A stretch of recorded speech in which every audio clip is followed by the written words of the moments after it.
सुनते ध्यान से, एक बार रिवाइज कराते रहे हम आपको ना। तैयार हो? सुनते ध्यान से। सेल साइकिल सेल डिवीजन हम आपको पढ़ा रहे थे। सेल साइकिल सेल डिवीजन के दौरान हमने साइकिल दो तरीके के बताए थे। पहला एम फेज, दूसरा हमारे पास इंटरफेज। सबसे पहले हमने इंटरफेज के बारे में बोला था कि यहाँ पर मोस्ट एक्टिव फेज क्या है बताइए? इंटरफेज है। सबसे हमारे पास अगर चेंजेस होती है तो किस में होती है? एम फेज में होती है। 95% कौन लेता है? इंटरफेज लेता है। और इंटरफेज के बारे में ये बोला गया है कि ये रेस्टिंग फेज भले ही बोला गया है बट असली कार्यक्रम तो इन्हीं में होता है। क्लियर? फिर इंटरफेज को हमने दो पार्ट में डिवाइड किया था, G1 S और G2 फेज में। ठीक है, G1 फेज में हमने क्या बताया था? मैक्सिमम सेल ऑर्गेनेल का फॉर्मेशन कहाँ होगा? G1 फेज में। मैक्सिमम प्रोटीन की सिंथेसिस कहाँ होगी? आरएनए बनाने के एंजाइम्स, डीएनए बनाने के एंजाइम्स, मैक्सिमम एंजाइम्स G1 में। क्लियर? यानी सबसे एक्टिव फेज हमारे पास क्या है? G1 है। और G1 के बारे में ये बोला गया था कि G1 बहुत ही हाईली वेरिएबल फेज होती है। ठीक है, हाईली वेरिएबल का मतलब क्या होता है कि ये डिपेंड भी करता है, इनका जो ड्यूरेशन होता है वो एक्सटर्नल मीडियम पे डिपेंड करता है, न्यूट्रिशन पे। जिस हिसाब से न्यूट्रिशन मिलते हैं उस हिसाब से उनके टाइम ड्यूरेशन कम और ज्यादा होते रहते हैं। क्लियर? सेकंड पॉइंट हमने ये बताया था सिंथेसिस फेज। सिंथेसिस फेज के दौरान हमने तीन ही बात याद रखनी है। एक, डीएनए का कंटेंट डबल होना यानी जेनेटिक मटेरियल का डबल होना।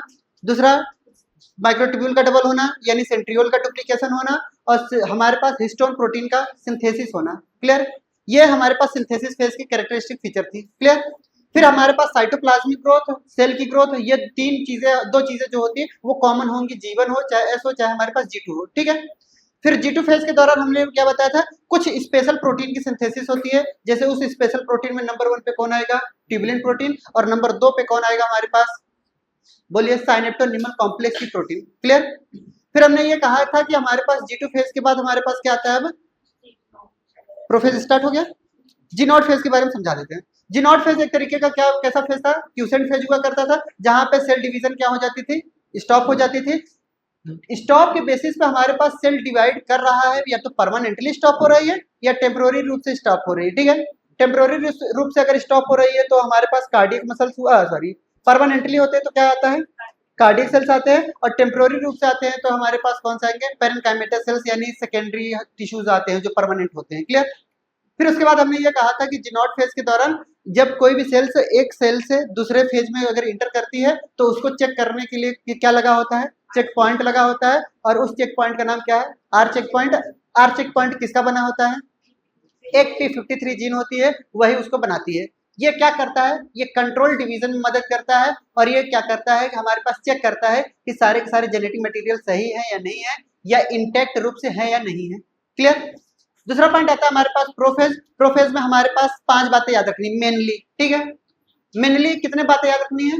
5 बातें याद रखनी है। यानी पप्पू कैन डांस वाला याद रखना था, कंडेंसेशन ऑफ क्रोमेटिन, फिर उसके बाद सेंट्रियोलर मूवमेंट, फिर उसके बाद डुप्लीकेशन, फिर उसके बाद सेंट्रियोल का डुप्लीकेशन नहीं था sorry, disintegration of nuclear membrane, disappearance of cell organelle, फिर उसके बाद हमारे पास क्या आता है? स्पिंडल फाइबर का फॉर्मेशन होना। क्लियर? कंडेंसेशन स्टार्ट कहाँ होता है? अर्ली प्रोफेज में, बट खत्म कहाँ होता है? मेटाफेज में।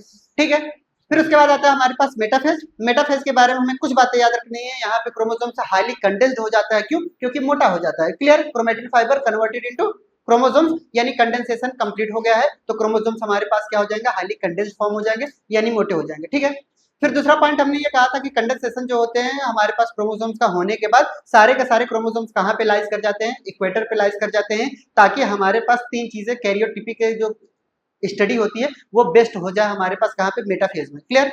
अच्छा, आइडियोग्राम बनाना होगा तो कौन सा फेज? मेटाफेज। क्लियर? यानी हमारे पास कैरियोटिपी की स्टडी और आइडियोग्राम अगर बनाना होगा तो मेटाफेज हमारे लिए बेस्ट है। क्लियर? फिर उसके बाद आता है एनाफेज। एनाफेज के दौरान हमने ये कहा था क्रोमोसोम सब क्या होंगे? अलग अलग होंगे। क्या होंगे?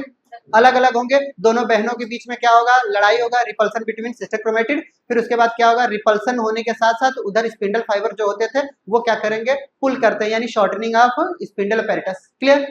अगर आपसे कोई पूछेगा माइटोटिक अपैरेटस क्या है तो क्या बताते थे? सेंट्रियोल प्लस हमारे पास स्पिंडल फाइबर, फिर हमारे पास कौन सा? Astral rays. ठीक है, इन सबको मिलाकर के हमने क्या बोला था? माइटोटिक अपैरेटस बोला था। क्लियर? फिर उसके बाद आता है हमारे पास क्या? एनाफेज हो गया है। एनाफेज के बाद क्या आता है? टीलोफेज आता है। टीलोफेज के दौरान हमने क्या कहा था? ये रिवर्स होता है किसका? प्रोफेज का। यानी प्रोफेज का मतलब क्या बताया था? वहां पे पप्पू कैन डांस वाला, यहाँ पे कैन नॉट कर दीजिएगा बस। क्लियर? वहां पे कंडेंसेशन हो रहा था, तो यहाँ पे डीकंडेंसेशन ऑफ क्रोमोसोम। अगर डीकंडेंसेशन ऑफ क्रोमोसोम्स हो रहा है तो जाहिर सी बात है क्रोमोसोम इन कन्वर्टेड इनटू क्रोमेटिन फाइबर। बोली बात सही है। फिर उसके बाद सी का मतलब हमने क्या बताया था, सेंट्रियोलर मूवमेंट वहां पे हो रहा था, सेंट्रियोलर मूवमेंट यहाँ पे नहीं होगा। क्लियर, फिक्स हो जाएंगे सेंट्रियोल। अब इसके बाद क्या होगा बताइए, सेंट्रियोलर मूवमेंट के बाद डिसइंटीग्रेशन ऑफ न्यूक्लियर मेम्ब्रेन होता था, यहाँ पे क्या होगा, रीइंटीग्रेशन ऑफ न्यूक्लियर मेम्ब्रेन। वहां पे क्या होता है, डिसअपियरेंस ऑफ सेल ऑर्गन, यहाँ पे क्या होगा, reappearance of cell organ. Clear, वहां पे स्पिंडल फाइबर क्या होते थे, बनते थे, यहाँ पे स्पिंडल फाइबर क्या हो जाएंगे, टूट जाएंगे, डिसोल्यूशन हो जाएगा। क्लियर, टेलोफेज का डायग्राम बनाया था आप लोगों ने, अर्ली लेट में एनाफेज बनाया है कि नहीं? नहीं, नहीं बनाया है, ठीक है। सुनेंगे एनाफेज को ध्यान से सुनते हैं। ये हमारे पास सेल हुआ। क्लियर, सेल्स के अंदर हमारे पास क्या था, ये सेंट्रियोल हुआ करता था, ये हमारे पास सेंट्रियोल हुआ करता था। क्लियर, इनके पास क्या होता था कि ये क्रोमोसोम्स किससे लगे होते हैं, स्पिंडल फाइबर से। ये क्रोमोसोम्स किससे लगे हैं, स्पिंडल फाइबर से। यहाँ पे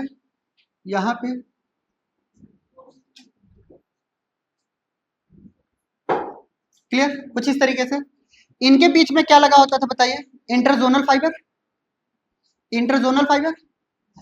ये हमारे पास कैसा, जो फाइबर सेंट्रियोल से क्रोमोसोम से जुड़ता है तो उसे मैं क्या बोलूंगा, क्रोमोसोमल फाइबर बोलता था। जो फाइबर हमारे दो क्रोमोसोम्स को जोड़ते थे उनको हम क्या बोलते थे बताइए, इंटर जोनल फाइबर। क्लियर, जो फाइबर दोनों सेंट्रियोल का आपस में जोड़ता था उसे मैं क्या बोलता था बताइए,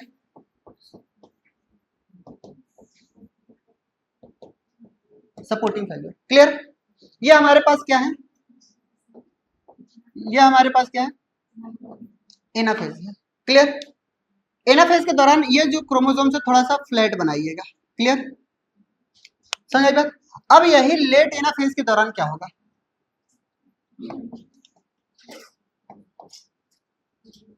लेट एनाफेज के दौरान क्या होगा, ध्यान से देखेंगे तो ये हमारे पास क्या है, सेल, ये हमारे पास क्या है, सेंट्रियोल। अब हमारे पास ये जो क्रोमोसोम्स है,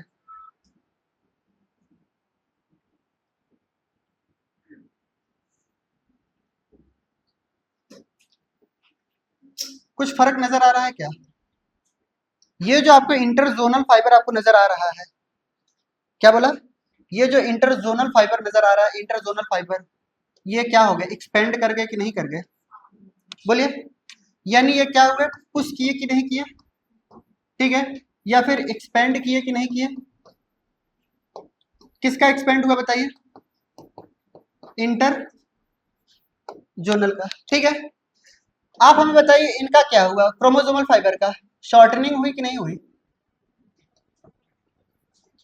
शॉर्टनिंग ऑफ किसका, क्रोमोसोमल फाइबर का। क्लियर, क्रोमोसोमल फाइबर को हम स्पिंडल फाइबर भी बोलते हैं। क्लियर, क्रोमोसोमल फाइबर का नाम क्या कर सकते हैं, स्पिंडल फाइबर। अब समझ में आया कि ये एनाफेज अर्ली वाला है और ये वाला कैसा है, लेट है। लेट वाले का डायग्राम ऐसा बना दीजिएगा, ठीक है, थोड़ा सा बड़ा कर दीजिएगा इंटरजोनल फाइबर को। क्लियर, और इनके बीच में जो था फाइबर वो तो पता ही चल गया होगा, क्या है, सपोर्टिंग फाइबर। उम्मीद करते हैं हो गया होगा, ठीक है, आगे बढ़ते हैं, सुनते हैं। अब बात आती है, टेलोफेज का डायग्राम नहीं बनाया था ना हमने, कि बना दिया था, नहीं बनाया था। सेल अब धीरे धीरे क्या होने वाला है, डिवाइड करने वाला है, टेलोफेज में जा रहा है। तो कितने न्यूक्लियस बन जाएंगे बताइए, दो न्यूक्लियस बन गए। धीरे धीरे सेल ऑर्गेनल क्या होने लगेंगे, आने लगेंगे। सेंट्रियोल अपने तरफ था, अपने पास ही रहेगा, एक सेंट्रियोल अपने पास था, अपने पास ही रहेगा। क्लियर, धीरे धीरे सभी सेल ऑर्गेनल आने लगेंगे, सभी सेल ऑर्गेनल आने लगेंगे। जो क्रोमोसोम्स आपको दिखाई दे रहे थे, जो क्रोमोसोम्स दिखाई दे रहे थे, अब कन्वर्ट होकर के किस में कन्वर्ट होंगे, क्रोमेटिन में। यानी डीकंडेंसेशन हो रहा है कि नहीं क्रोमोसोम्स का। क्लियर, न्यूक्लियोलस बन रहे हैं कि नहीं, एंडोप्लाज्मिक रेटिकुलम, गोल्जी बॉडी आ गया कि नहीं, यानी सेल ऑर्गेनल आ गए कि नहीं। ये टेलोफेज का है हमारे पास डायग्राम, जल्दी करिए।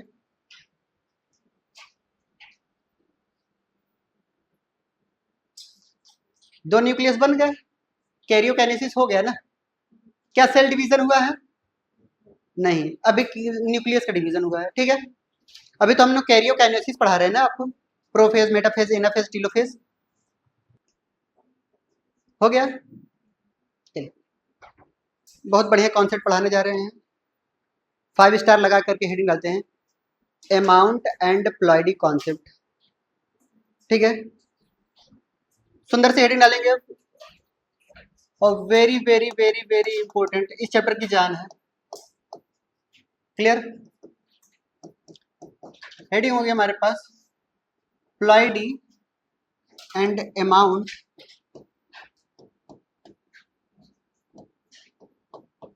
कॉन्सेप्ट।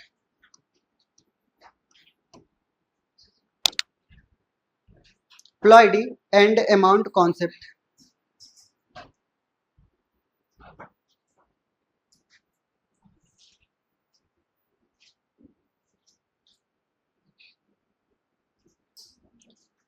समझाए हम? सुन दे ध्यान से। प्लॉयडी एंड अमाउंट कॉन्सेप्ट क्या है? जैसे ये एक हमारा एक सेल है, क्लियर। सेल के अंदर ये हमारे पास न्यूक्लियस है,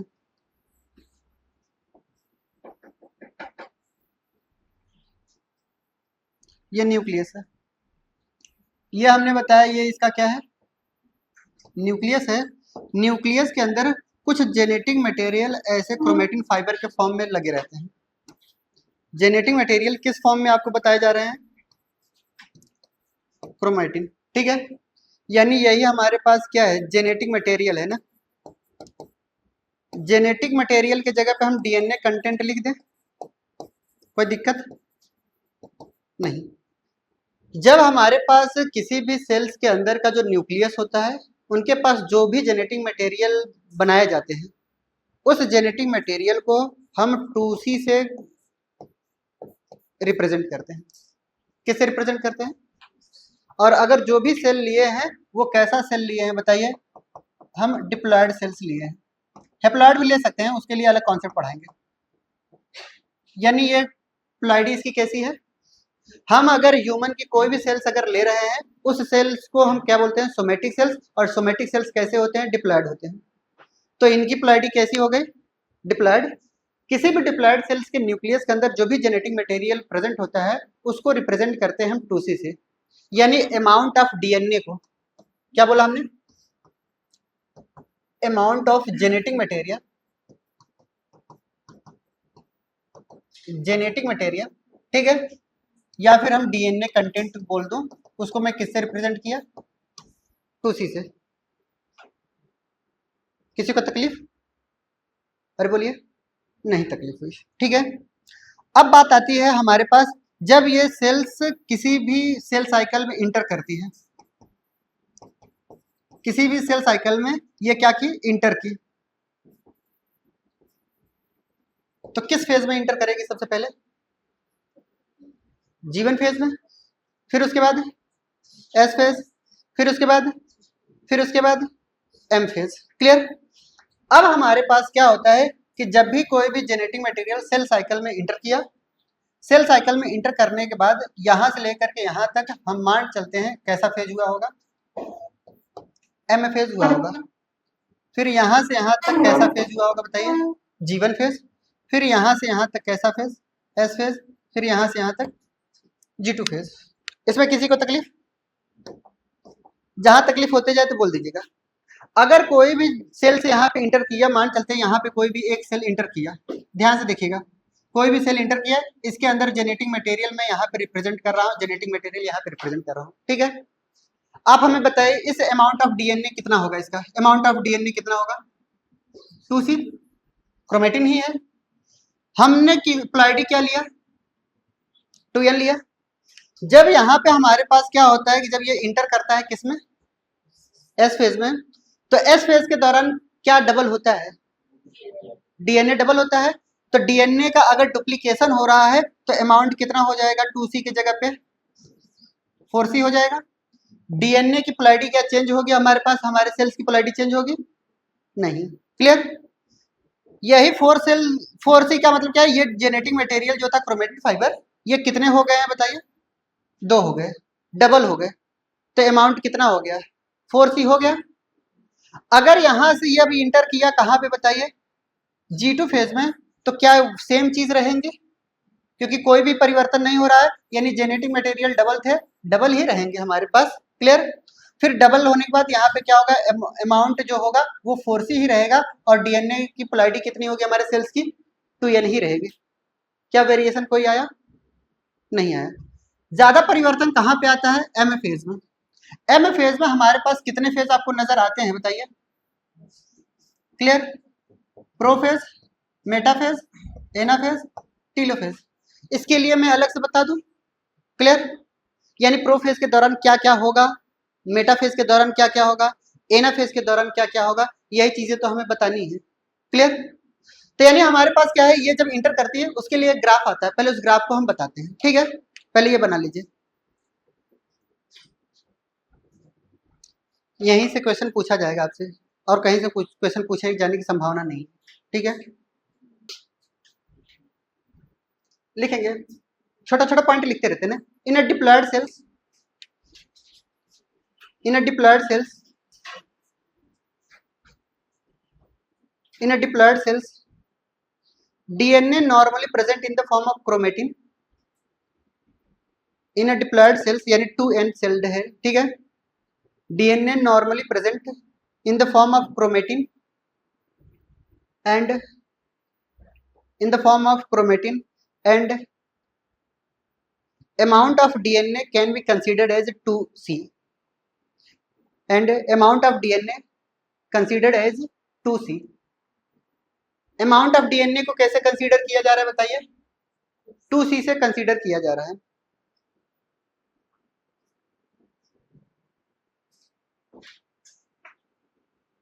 क्लियर?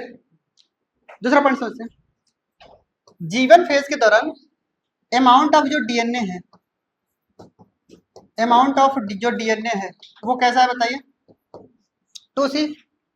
एस फेज के दौरान क्या होता है कि अमाउंट ऑफ डीएनए क्या होता है बताइए, अमाउंट ऑफ डीएनए क्या होता है, डबल होता है। तो 2 into 2C is equal to कितना होगा, 4C। बोलिए,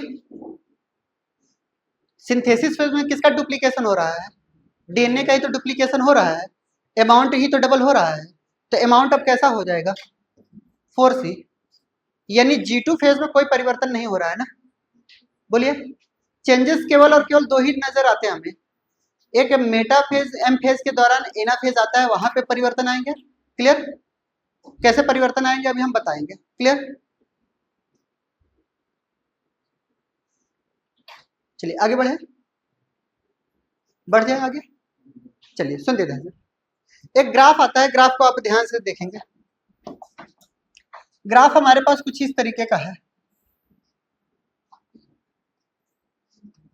ये हमारे पास कैसे वाई एक्सिस हमने बनाया, इधर हमारे पास क्या है, एक्स एक्सिस है। क्लियर? हमने जगह जगह पे क्या किया, G1, फिर उसके बाद S, फिर उसके बाद G2, फिर उसके बाद M, ये अलग अलग फेज किया। क्लियर? हमने यहाँ पे क्या लिया, 2C लिया, यहाँ पे हमने क्या लिया, 4C। यानी वाई एक्सिस पे हमने क्या लिया है बताइए, अमाउंट ऑफ डीएनए लिया है, और एक्स एक्सिस पे हमने क्या लिया है बताइए, हमारे सेल साइकिल के जितने भी फेजेस हैं वो लिए हैं। क्लियर? अगर हम बात करते हैं जीवन फेज में, तो अमाउंट ऑफ डीएनए कितना रहता है, अमाउंट ऑफ डीएनए बताइए जीवन फेज में, जो जो दिखे वही बोलना है। 2C दिखा, जैसे ही एस फेज में इंटर किया, क्लियर, तो जेनेटिक मटेरियल क्या होने लगता है, डबल होने लगता है, यानी इंक्रीज किया कि नहीं किया। क्लियर? फिर एस फेज से G2 फेज में इंटर करेगा तो कैसे जाएगा, 4C ही जाएगा, 4C ही जाने दो। ठीक है, जैसे ही G2 फेज से M फेज में इंटर करता है तो ये क्या होगा बताइए, फिर से घटेगा, फिर से ये क्या आ जाएगा, 2C से कन्वर्ट हो जाएगा। क्लियर? यानी हमारे पास क्या हो रहा है कि एक तरफ यहाँ पे इंक्रीज हो रही है अमाउंट और एक तरफ यहाँ पे क्या हो रही है, डिक्रीज हो रही है। आपको यही ध्यान में रखना है। ये हमारे पास कैसा फेज बताइए, G1, ये हमारे पास कैसा फेज है बताइए, S, इधर हमारे पास G2, फिर यहाँ पे हमारे पास M फेज, और M फेज के बाद अगर माइटोटिक फेज में इंटर करेंगे तो M डिप्लॉयड हमारे पास ही सेल रहेंगे। ठीक है, अमाउंट जैसे ही इंटर कर रहा है तो फोर्स ही इंटर करेगा। क्लियर, जल्दी करिए। एक ग्राफ ऐसा दिया गया होगा PYQ में। ठीक है, आगे बढ़े।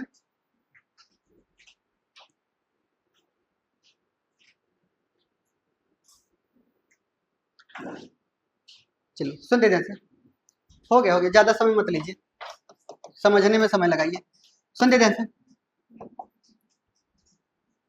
दूसरा पॉइंट आता है, हम आपको एक सिंपल सा रूल बता रहे हैं, ठीक है, जिससे आपकी सारी जिंदगी की समस्याएं दूर हो जाएंगे। ठीक है, यानी मैक्सिमम क्वेश्चन सॉल्व हम उसी से करा देंगे और आप कर भी लेंगे बिना कराए मुझे। जैसे हम एग्जांपल बता रहे हैं, हमने ये क्या कहा कि हम एक तरफ क्या लिख रहे हैं, G1 S G2 लिख रहे हैं। क्लियर, चलिए हम यहाँ एक तरफ फेजेस ऑफ साइकिल लिख रहे हैं। इधर हमने क्या लिखा, G1, इधर हमने S, फिर इधर हमने G2 लिखा। ठीक है, M फेज में सबसे पहला क्या आएगा, प्रोफेज, मेटाफेज, एनाफेज, टीलोफेज, उसके बाद साइटोकाइनेसिस स्टार्ट। क्लियर, अगर इधर हम बात करें यहाँ पर एक चीज लेने को, यहाँ पे हम अमाउंट ऑफ डिप्लॉयड स्टेज ले रहे हैं। हम यहाँ पे क्या ले रहे हैं बताइए, डिप्लॉयड सेल ले रहे हैं। ठीक है, और इधर हम क्या ले रहे हैं, अमाउंट ऑफ DNA ले रहे हैं। क्लियर, डिप्लॉयड सेल ना लेकर के हम प्लॉइडी ऑफ सेल बोल रहे हैं। हम क्या बोल रहे हैं, प्लॉइडी ऑफ सेल्स। आप पहले बताइए हम किस सेल्स के लिए लें, डिप्लॉयड सेल्स के लिए लें। अगर हमने क्या किया, कोई सेल अगर इंटर कर रही है, यानी कोई भी सेल्स अगर इंटर कर रही है, वो सेल्स कैसी है, डिप्लॉयड है। कैसी बताइए, डिप्लॉयड है, तो उसके पास अमाउंट ऑफ DNA कैसा होगा, 2C होगा। अगर सिंथेसिस फेज में इंटर किया, ध्यान से देखिएगा, परिवर्तन सिर्फ और सिर्फ दो ही जगह हमें जिंदगी में करने हैं बस। ठीक है, मैक्सिमम क्वेश्चन सॉल्व हो जाएंगे, दुनिया का चाहे जैसा क्वेश्चन हो। ऐसा ट्रिक बताने जा रहे हैं, सिंथेसिस फेज में बदलाव होता है और हमारे पास एना फेज में बदलाव होता है बस। क्लियर, और कहीं पे भी बदलाव नहीं होंगे, चेंजेस कहीं पे भी नहीं होंगे। Changes occur only in S phase and anaphase. Clear, ये बात हमेशा याद रखनी है। अगर प्लॉइडी हमने 2N लिया और यहाँ पे कितना लिया, 2C लिया, इतना समझ में आए तो थोड़ा बहुत बदनाम है जो रटने के लिए रट लेना। ठीक है, 2N 2C अमाउंट लिया। अब यहाँ पे क्या है, प्लॉइडी क्या चेंज होती है क्या किसी भी सेल्स की, नहीं। DNA का अमाउंट क्या होता है, डबल होता है। किस फेज में, एस फेज में DNA का अमाउंट डबल हो रहा है, तो क्या हो जाएगा यहाँ पे, 4C होगा।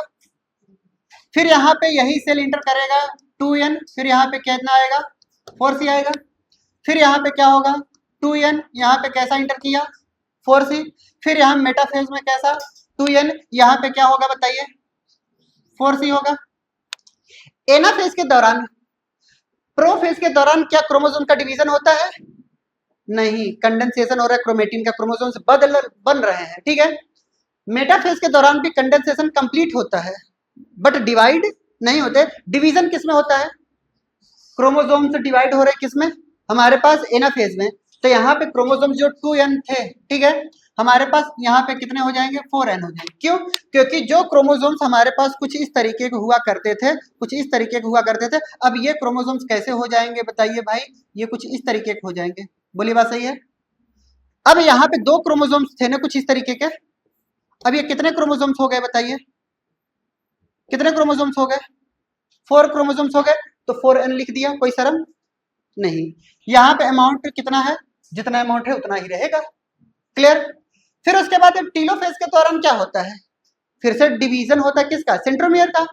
तो जब डिवीजन हो गए हैं, अलग अलग जगह पे जा चुके हैं, तो यहाँ पे क्या हो जाएगा, 2N अपान 2C एक न्यूक्लियस के अंदर, फिर यहाँ पे 2N अपान 2C। डिवीजन हो रहा है कि नहीं, क्लियर, यही मेरा क्या है, कैरियोकाइनेसिस कंप्लीट हुआ। 2 न्यूक्लियस टीलोफेज में बन जाते हैं कि नहीं, बोलिए।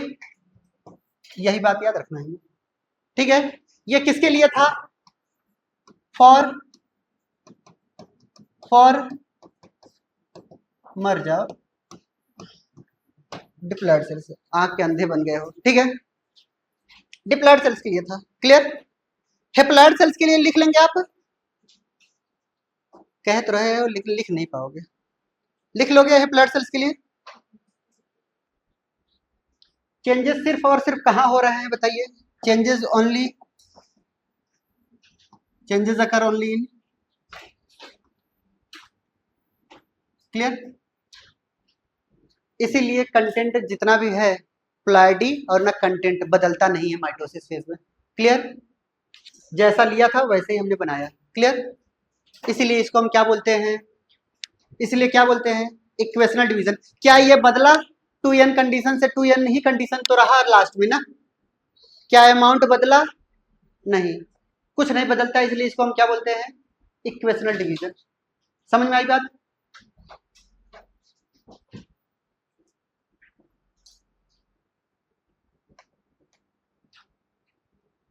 हेप्लॉयड सेल्स के लिए बता देंगे, बोलिए। For haploid cells, haploid cells के लिए बताइए। वही हमारे पास क्या करना है? प्लॉइडी क्या है? प्लॉइडी ऑफ सेल्स, और एक तरफ हमारे पास अमाउंट ऑफ डीएनए, क्लियर। यही G1, यही S, यही G2, यही प्रोफेज, यही मेटाफेज, यही एनाफेज, यही हमारे पास टीलोफेज, ठीक है। जरा इधर देखिए, लिखना बंद करके। अगर प्लॉइडी हमने n लिया है, इंटर कैसे करेगा? n he. Amount of DNA को हम कैसे रिप्रेजेंट करते हैं? C से करेंगे, क्लियर। फिर यहाँ पे डीएनए का अमाउंट क्या रहेगा? प्लॉइडी सेम रहेगी, अमाउंट क्या हो जाएगा? डबल। सेम यहीं से क्या होगा? 2C n/2C n/2C। चेंजेस कहाँ नजर आएंगे बताइए हमें? एनाफेज में। यहाँ पे क्या आ जाएगा? 2n/4C आ जाएगा, क्लियर। 2C ही रहेगा। बदलाव सिर्फ और सिर्फ किस में हो रहे हैं हमें? ठीक है, प्लॉइडी में क्रोमोसोम्स बदल रहे हैं, सेंट्रोमियर का डिवीजन हो रहा है। फिर यहाँ से कितने सेल्स बनेंगे? 2 न्यूक्लियस बने, फिर आधा n इधर गया, आधा C इधर गया, आधा n इधर गया, आधा C इधर। क्या कोई परिवर्तन आया? n/C लिया था, n/C ही तो लास्ट में गया, क्लियर। ये किसके लिए? फॉर हेप्लॉयड सेल्स के लिए। इसमें किसी को तकलीफ? बदलाव सिर्फ और सिर्फ कहाँ होंगे बताइए? सिंथेसिस फेज में। और सिर्फ कहाँ होंगे बताइए? एनाफेज में, क्लियर हो गया। चलिए एक क्वेश्चन लिखेंगे। In a diploid cells, in a diploid cells, in a diploid cells 40 chromatin present in G1 phase, 40 chromatin present in G1 phase। G1 phase के दौरान कितने क्रोमेटिन है? 40 क्रोमेटिन है। क्रोमोसोम्स बोल रहा हूं या क्रोमेटिन? क्रोमेटिन बोल रहा हूं, ध्यान रखना है। क्रोमोसोम्स कहां में बदलेंगे? मेटाफेज एनाफेज के दौरान क्रोमोसोम्स टर्म आता है, क्लियर। अच्छा ये बताइए, मेटाफेज के दौरान एक क्रोमोसोम इज इक्वल टू कितने क्रोमेटिन? कितने क्रोमेटिड होते हैं? 2 क्रोमेटिड होते हैं मेटाफेज में, ठीक है। ये क्रोमोसोम्स मेटाफेज का क्रोमोसोम्स है, एक क्रोमेटिड ये, एक क्रोमेटिड ये। 1 क्रोमोसोम इज इक्वल टू कितने क्रोमेटिड? लिखवाया है सब कुछ, ठीक है। 1 chromosome is equal to 2 chromatid. But यही एनाफेज की बात करेंगे तो ये भी तो एक क्रोमोसोम से है, तो यहाँ पे 1 क्रोमोसोम इज इक्वल टू कितने क्रोमेटिड? 1 क्रोमेटिड। समझ में आ रही मेरी बात? ये बातें मैं पहले पढ़ा चुका हूं। अरे बोलिए। हाँ, नाम बदलने हैं, ठीक है। तो हमने क्या बोला कि इन G1 फेज, मैं खुद ही भूल गया क्या बोला। In a diploid cells, 40 chromatin present in G1 phase and amount of DNA is 20 picogram. And amount of DNA is 20 picogram. Milli centi decimetre deca hecto kilo pico nanometre जानते हो कि नहीं ये सब? हाँ, फिजिक्स ना पढ़ाना पड़े, केमिस्ट्री ना. 20 पिकोग्राम. क्लियर? 20 पिकोग्राम. क्वेश्चंस लिखिएगा, ये तो थोड़ा माहौल था, ठीक है. देखेंगे what is the ploidy and DNA amount. What is the ploidy and amount of DNA. What is the ploidy and amount of DNA. Amount of DNA in metaphase and anaphase. Metaphase and anaphase. Metaphase के दौरान और anaphase के दौरान उनकी प्लाइडी, यानी प्लाइडी का मतलब chromatin कितने होंगे, ठीक है, और डीएनए का अमाउंट कितना होगा. ये लिख लिया तो मिटा दें, आगे चले. चलिए क्वेश्चन क्या बोला था हमने. हमने ये बोला कि किसी भी डिप्लॉयड सेल्स में, डिप्लॉयड सेल्स कैसा है, 2n है, ठीक है. हमने डिप्लॉयड सेल्स के अंदर ये बोला कि जीवन में हमारे पास कितने क्रोमेटिन है बताइए. 40 क्रोमेटिन है. क्लियर? यानी ये किसका अमाउंट बता रहा है, 2c का अमाउंट बता रहा है. बोलिए. नहीं, 2c का अमाउंट कुछ और है, ठीक है. 2c इज इक्वल टू कितना बताया गया है, 20 पिकोग्राम बताया है. क्लियर? कितने पिकोग्राम, 20 पिकोग्राम. क्लियर? ये प्लाइडी हमारे पास 2n है, ठीक है.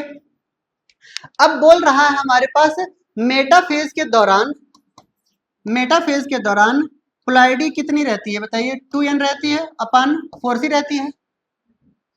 2n इज इक्वल टू क्या है बताइए, 40 है. तो क्रोमोसोम्स के नंबर में कोई भी परिवर्तन नहीं होगा, क्रोमेटिन उतना ही रहेगा. क्लियर? बदला क्या, बदला क्या बताइए. डीएनए, डीएनए 4c हो गया, यानी 2 into 20 picogram is equal to कितने पिकोग्राम होंगे बताइए. 40 पिकोग्राम होंगे कि नहीं होंगे. ये मेटाफेज का आंसर है. क्लियर? अगर आपसे कोई पूछे एनाफेज के दौरान, किसके दौरान, एनाफेज के दौरान अमाउंट ऑफ डीएनए कितना हो जाता है बताइए, 2c. अरे बोलिए. 2c नहीं, 4c ही रहेगा. हूं करते रहते हो. क्लियर? 4c. बदलता किसमें है, प्लाइडी में, यानी 4n हो जाता है, यानी 2 इंटू 2n ना. 2 into 2n is equal to कितना है हमारा, 40. तो क्रोमेटिन कितने हो जाएंगे बताइए, क्रोमेटिन की मात्रा कितनी हो जाएगी, 80. और 4c इज इक्वल टू मतलब हम क्या समझेंगे, 2 इंटू 20. 20 मतलब कितना हो गया, 40 पिकोग्राम हुआ कि नहीं हुआ. क्लियर? समझ में आई बात. एस फेज में बता ले जाएंगे. एस फेज में क्या होता है, 2n और 4c डबल हो जाता है, तो 4c ही हो गया. तो सेम ही आएगा. 2n कितना था बताइए, 40, और ये कितना आएगा, 40 पिकोग्राम. बोलिए बात सही है.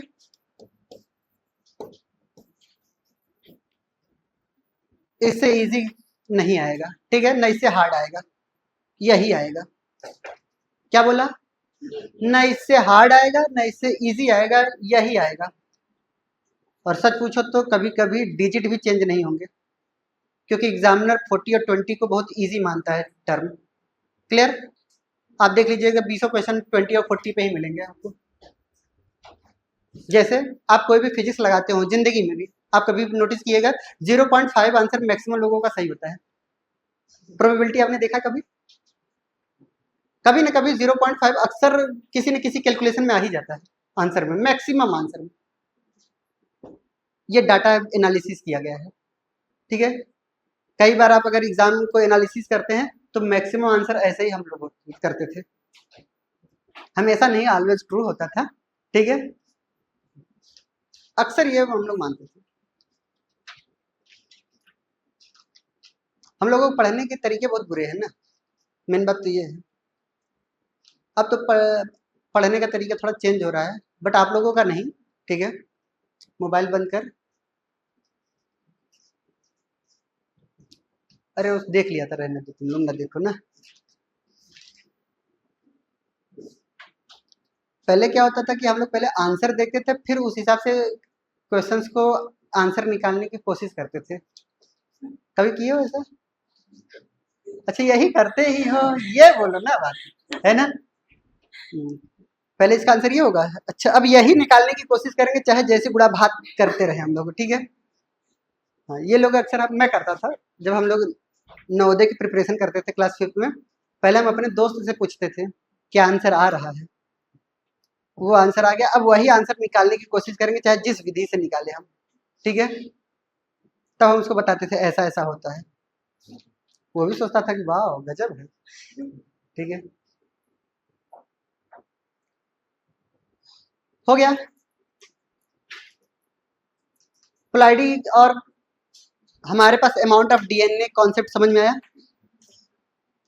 अब मॉड्यूल के सारे क्वेश्चंस लगा लीजिएगा जो पूछ रही थी। हाँ, कौन सा? वो तो हमने देखा नहीं, जो तुम पूछ रहे थे उसको हमने बताया। क्लियर? मियोसिस का दिखाओ।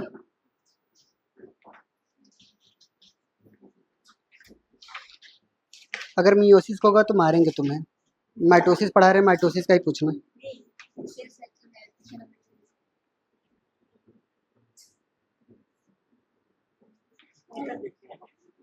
ये बैक्टीरिया सेल्स है, डबल टाइमिंग, ठीक है।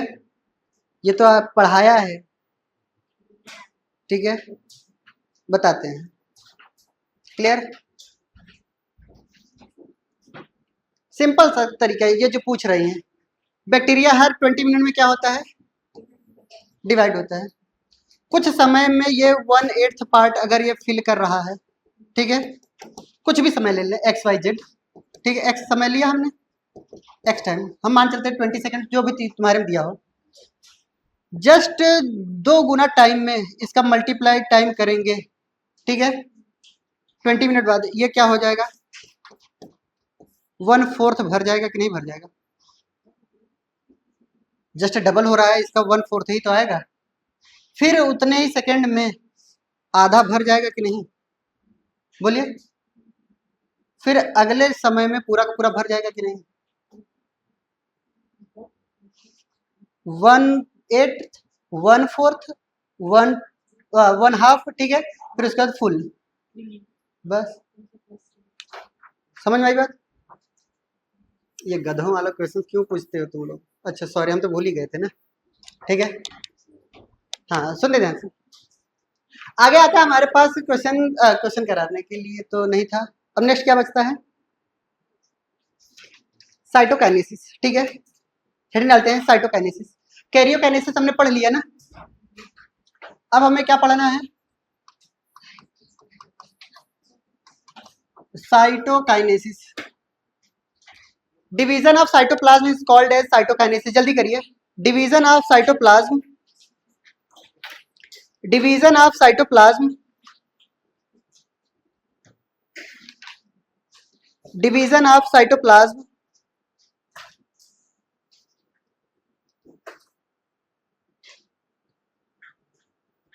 Division of cytoplasm is called as cytokinesis.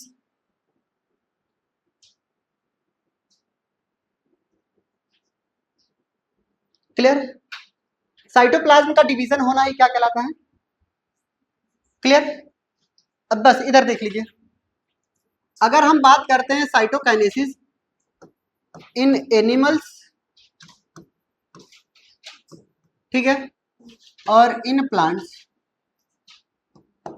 दोनों में अलग अलग होते हैं, ठीक है। पहला क्वेश्चन ये पूछा जाता है आपसे कि एनिमल्स के अंदर सेल का डिवीजन होना साइटोकाइनेसिस कैसा प्रोसेस है, ठीक है। तो यहां पे क्या होता है? कॉन्स्ट्रिक्शन एंड फरो फॉर्मेशन से। अगर आपसे कोई पूछेगा कि एनिमल्स के अंदर सेल डिवीजन यानी साइटोकाइनेसिस टेक्स प्लेस थ्रू, किसके थ्रू? ऑप्शन में लिखा रहेगा कॉन्स्ट्रिक्शन एंड फरो फॉर्मेशन, तो आंसर क्या होगा हमारे पास, यही होगा। क्लियर। अगर हमारे पास प्लांट्स की बात करेंगे तो ये किसके थ्रू होता है, थ्रू सेल प्लेट फॉर्मेशन। कभी जिंदगी में पढ़ाया है, कभी जिंदगी में पढ़ाया है। सेल प्लेट फॉर्मेशन के द्वारा हमने सेल मेम्ब्रेन का एक कैरेक्टरिस्टिक फीचर बताया था कि ये सेल प्लेट फॉर्मेशन मटेरियल भी बनाता था। याद आ रही है, भगवान करे याद आ जाए, याद आ रही है। हाँ, फिर उसके बाद आता है हमारे पास, पहला किसका पढ़ाना चाहते हैं, एनिमल्स या फिर प्लांट, कौन सा पढ़ाएं, हमें तो दोनों पढ़ाना ना। चलिए एनिमल्स का देख ले पहले, प्लांट का देख ले, कंफ्यूज क्यों करते हो, ठीक है। एनिमल्स का देखते हैं। क्लियर। चलिए देखते हैं ध्यान से। टीलोफेज की कुछ कंडीशन बताइए। टीलोफेज का कंडीशन क्या था हमारे पास, कुछ इस तरीके का था। क्लियर। दो न्यूक्लियस बन गए थे। क्लियर, दो न्यूक्लियस बन गए थे। Genetic material, genetic material, genetic material ऐसे आ गया। क्लियर। न्यूक्लियोलस आ गया हमारे पास, गोल्जी बॉडी आ गई, गोल्जी बॉडी आ गई, गोल्जी बॉडी आ गई। क्लियर। इनमें क्या होता है कि यहाँ पर एक सेंटर की तरफ क्या बनती है, एक रिंग बनती है। क्या बनती है, एक रिंग बनती है। कैसे, किस तरीके की बनती है हम आपको समझा रहे हैं। यहाँ पर कुछ इस तरीके का, यहाँ पे कुछ इस तरीके का एक रिंग बनाई देती है, एक रिंग बनाती है, एक रिंग बनाती है, एक रिंग बनाती है। ठीक है, कुछ इस तरीके की रिंग बनती है। और जो न्यूक्लियस आपको बताई जा रही है, ये न्यूक्लियस कुछ इस तरीके की डबल मेम्ब्रेन हमने बनाई, ये कुछ इस तरीके की, कुछ इस तरीके की बनाई, यहाँ पे सेल्स, यहाँ पे न्यूक्लियोलस, ऐसे कुछ बनाया। क्लियर। ये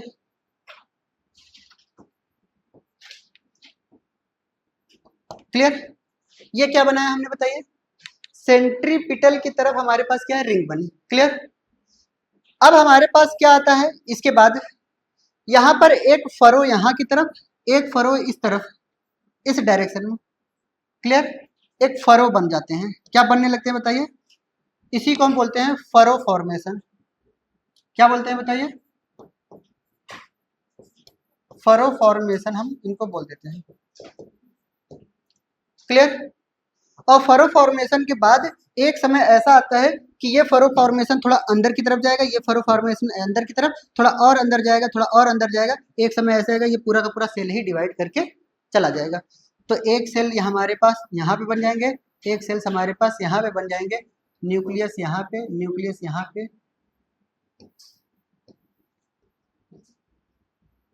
क्लियर। दो सेल्स बन गए कि नहीं, यही साइटोकाइनेसिस है एनिमल्स के अंदर। क्लियर। कोई ज्यादा मेहनत करने की जरूरत नहीं है। सेल मेम्ब्रेन के अंदर क्या होता है, फरो बन जाता है। ये कैसा है बताइए, सेंट्रीपिटल या सेंट्रीफ्यूगल, सेंटर की तरफ जा रहा है, इसलिए इनको हम बोलते हैं सेंट्रीपिटल डेवलपमेंट। कैसा डेवलपमेंट हो रहा है बताइए, सेंट्रीपिटल डेवलपमेंट हो रहा है। Clear.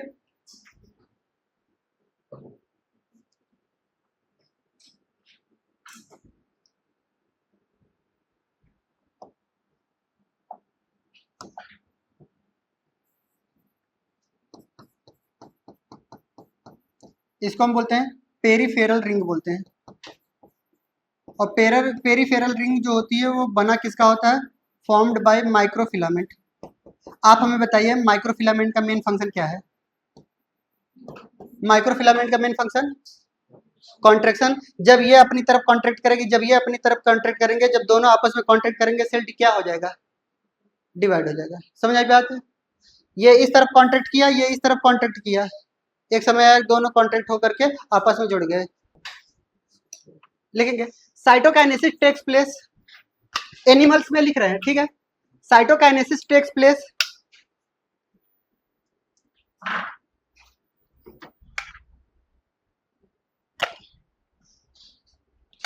Cytokinesis takes place after telophase, after telophase.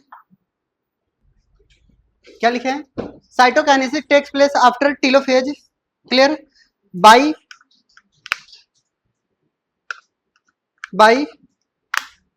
Furrow formation, by furrow formation with the help of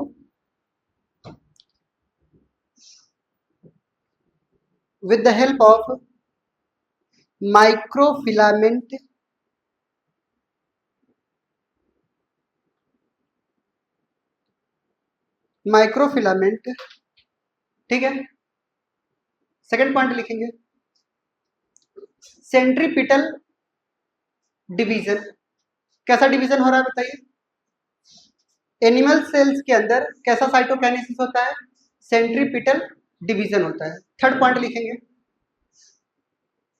total surface area of two daughter cells. Total surface area कितना हो जाएगा? डबल हो जाए, ठीक है। Total surface area of two daughter cells is equal to parent. जितना parents का surface area है उतना ही हमारे पास किसका होगा एरिया? दोनों डॉटर सेल्स का होगा, ठीक है। Equal to parent, the total surface area of two daughter cells are equal to parent. Clear?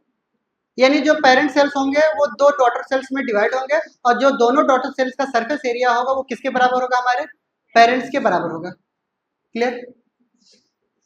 Heading आते हैं हमारे पास साइटोकाइनेसिस इन प्लांट्स। प्लांट्स के अंदर क्या होता है? हमारे पास जो सेल डिवीजन होते हैं, क्लियर, यानी साइटोकाइनेसिस होती है वो सेंट्रीफ्यूगल टाइप की होती है। किस टाइप की होती है? सेंट्रीफ्यूगल टाइप की होती है। ऐसा क्यों बोल रहे हैं? हम आपको बता रहे हैं। फरो फॉर्मेशन तो प्लांट सेल्स के अंदर पॉसिबल नहीं है क्योंकि due to the presence of hard cell wall, ठीक है। यानी इनके चारों तरफ क्या होती है? एक हार्ड सेल वॉल प्रेजेंट होती है, हार्ड सेल वॉल प्रेजेंट होती है, जिसकी वजह से हमारे पास फरो का फॉर्मेशन तो पॉसिबल नहीं है। फिर यहाँ पे साइटोकाइनेसिस हमारे पास कुछ इस तरीके के होते हैं। ये हमने क्या बनाया? ये सेल बनाया टीलोफेज। ये हमने टीलोफेज का कंडीशन बनाया। क्लियर? टीलोफेज के कंडीशन के दौरान हमारे पास कितने न्यूक्लियस बन गए थे बताइए? दो न्यूक्लियस बन गए थे। ये लीजिए न्यूक्लियस, ये लीजिए न्यूक्लियस, ये हमारे पास इंडोप्लाज्मिक रेटिकुलम, ये गोल्जी बॉडी, ये इंडोप्लाज्मिक रेटिकुलम, ये गोल्जी बॉडी, ठीक है। ये यहाँ पे न्यूक्लियस बना, ये हमने यहाँ पे न्यूक्लियस बना, जेनेटिक मटेरियल डाल दिया। क्लियर? इनके अंदर क्या पाई जाती है? एक सेल पाई जाती है और उस सेल्स का नाम होता है फ्रेगमोप्लास्ट। मैं ब्लास्ट नहीं बोल रहा हूँ, ठीक है। सुनिए, जैसे यहाँ पर एक सेल पाई गई और यहाँ पर एक सेल पाई गई। इस सेल्स का नाम हमारे पास फ्रेगमोब्लास्ट है, ठीक है। ब्लास्ट अगर कहीं पे शब्द आए तो समझ जाइए वो सेल है। क्या है बताइए? सेल। और ये क्या बनाती है? एक सेल प्लेट बनाती है, ठीक है। यहाँ पर एक डिपोजिशन ये अपने सेंटर की तरफ भेजेंगे, ये अपने सेंटर की तरफ भेजेंगे, यहाँ पे ये प्लेट बन जाएगा। क्लियर? और यहाँ पे क्या बन जाता है? सेल प्लेट फॉर्मेशन हो जाता है। यहाँ पे क्या बन जाता है? सेल प्लेट फॉर्मेशन हो जाता है, ठीक है। और यही सेल प्लेट फॉर्मेशन कौन बनाता है? By a material. एक मटेरियल का डिपोजिशन होता है, ठीक है। और उस मटेरियल के डिपोजिशन का नाम हमारे पास क्या है? फ्रेगमोप्लास्ट है, ठीक है। यही हमारे पास सेल प्लेट बनाते हैं। क्लियर? और जब ये सेल प्लेट बना लेंगे तब ये सेल क्या हो जाएंगे? दो पार्ट में डिवाइड हो जाएंगे। फिर यहाँ पे क्या बनेगा? आउटर मोस्ट की तरफ बताइए सेल वॉल बन जाएगा और ये आउटर मोस्ट की तरफ क्या बनेगा? सेल वॉल बनेगा। फिर उसके बाद हमने क्या बनाया? एक सेल बनाया। क्या बनाया बताइए? एक सेल बनाया, यहाँ पर सेल मेम्ब्रेन, यहाँ पर सेल मेम्ब्रेन, यहाँ पर अब क्या बनेगा हमारे पास? न्यूक्लियस। यहाँ पे क्या बनेगा बताइए हमारे पास? न्यूक्लियस, यहाँ पे न्यूक्लियस, यहाँ पे न्यूक्लियस। क्लियर? कुछ इस तरीके का बनाया। अब ये जो हमारे पास मटेरियल है, ये जो हमारे पास मटेरियल है, ये मटेरियल किसका बना हुआ है बताइए? हमारे पास किसका बना हुआ है? किसका डिपोजिशन है? ये इनका डिपोजिशन यहाँ पे बनाया हमने, ठीक है। ये डिपोजिशन यहाँ पे बनाया। क्लियर? और कहीं कहीं पे ये डिपोजिशन पॉसिबल नहीं हो पाया, और जहां पे पॉसिबल नहीं हो पाया उसको क्या नाम रखा हमने बताइए? क्या नाम रखा? समझ आई बात?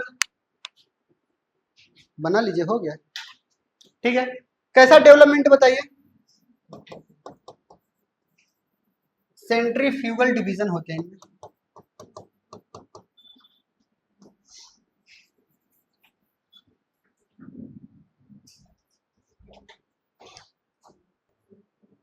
हो गया। चलिए प्लांट सेल्स के में कुछ लिख लिए पॉइंट, 3 पॉइंट इनमें लिखे हैं, तो 3 पॉइंट हमारे पास। कोई बहन मत देख उधर, घड़ी हम देख लेंगे, खुद ही उतार देंगे, ठीक है। हम छोड़ देंगे बहुत समय पे, अपने समय पे छोड़ देंगे, अगर तुम लोग सही से लिखोगे तो, ठीक है। 3 पॉइंट हमने एनिमल्स के बारे में लिखा है, 3 पॉइंट हम प्लांट के बारे में लिखवाएंगे, नहीं तो गुस्सा हो जाएगा ना। लिखते हैं जल्दी से प्लांट के बारे में। Cytokinesis takes place by centrifugal method. Cytokinesis takes place by centrifugal method. Cytokinesis takes place by centrifugal method. Centrifugal method by the arrangement of phragmoblast. Plast. By the arrangement of, किसका arrangement हो रहा है बताइए? प्लास्ट का, PLAST बोल रहा हूँ, ठीक है। प्लास्ट मटेरियल है, बनाने वाली सेल्स क्या है? ब्लास्ट है, ठीक है। और फ्रेगमोब्लास्ट को भी कौन बनाता है? गोल्जी बॉडी बनाती है, ठीक है। दूसरा पॉइंट लिखेंगे हमारे पास, phragmoplast formed by, second point लिखेंगे, phragmoplast formed bye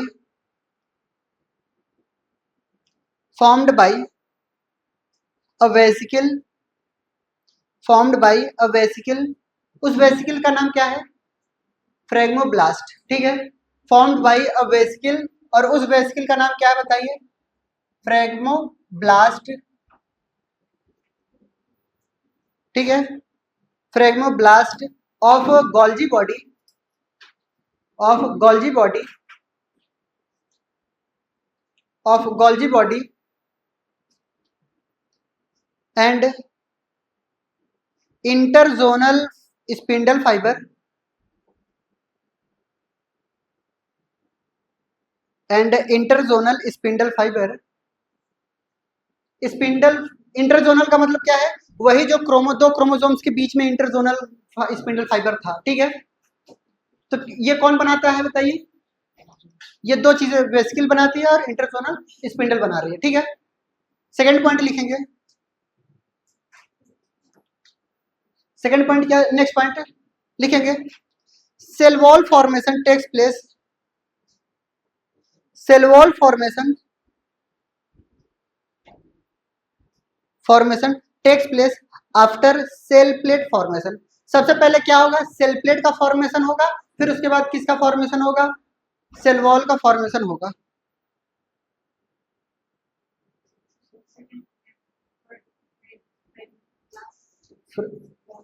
फ्रेगमोप्लास्ट is formed by a vesicles of Golgi body, ठीक है, एंड इंटरजोनल स्पिंडल फाइबर, ठीक है। इन कहाँ, ये कहाँ बनते हैं इंटरजोनल? एनाफेज के दौरान ही, ठीक है। कहाँ पे बनेंगे? एनाफेज के दौरान ही, क्लियर, खत्म, ठीक है। एक सुंदर से हेडिंग डालते हैं अच्छे से, मियोसिस।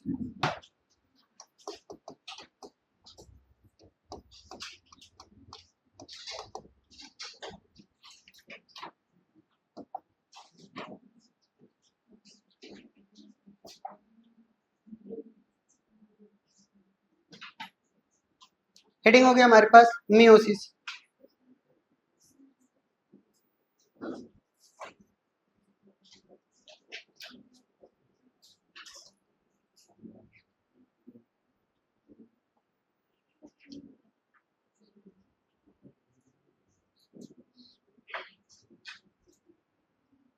समझा?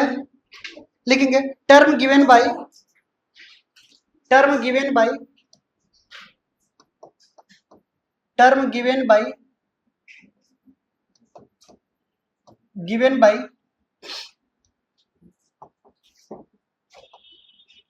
Farmer and Moore, term given by Farmer and Moore, Moore साहब थे, ठीक है।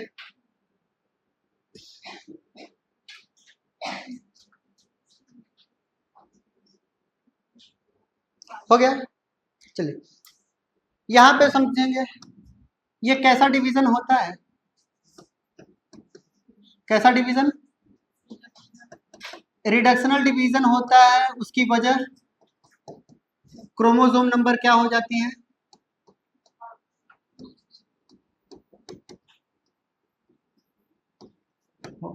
ठीक है, क्रोमोसोम नंबर क्या हो गया, हाफ हो गया। आपसे क्वेश्चन में ये पूछा जाएगा,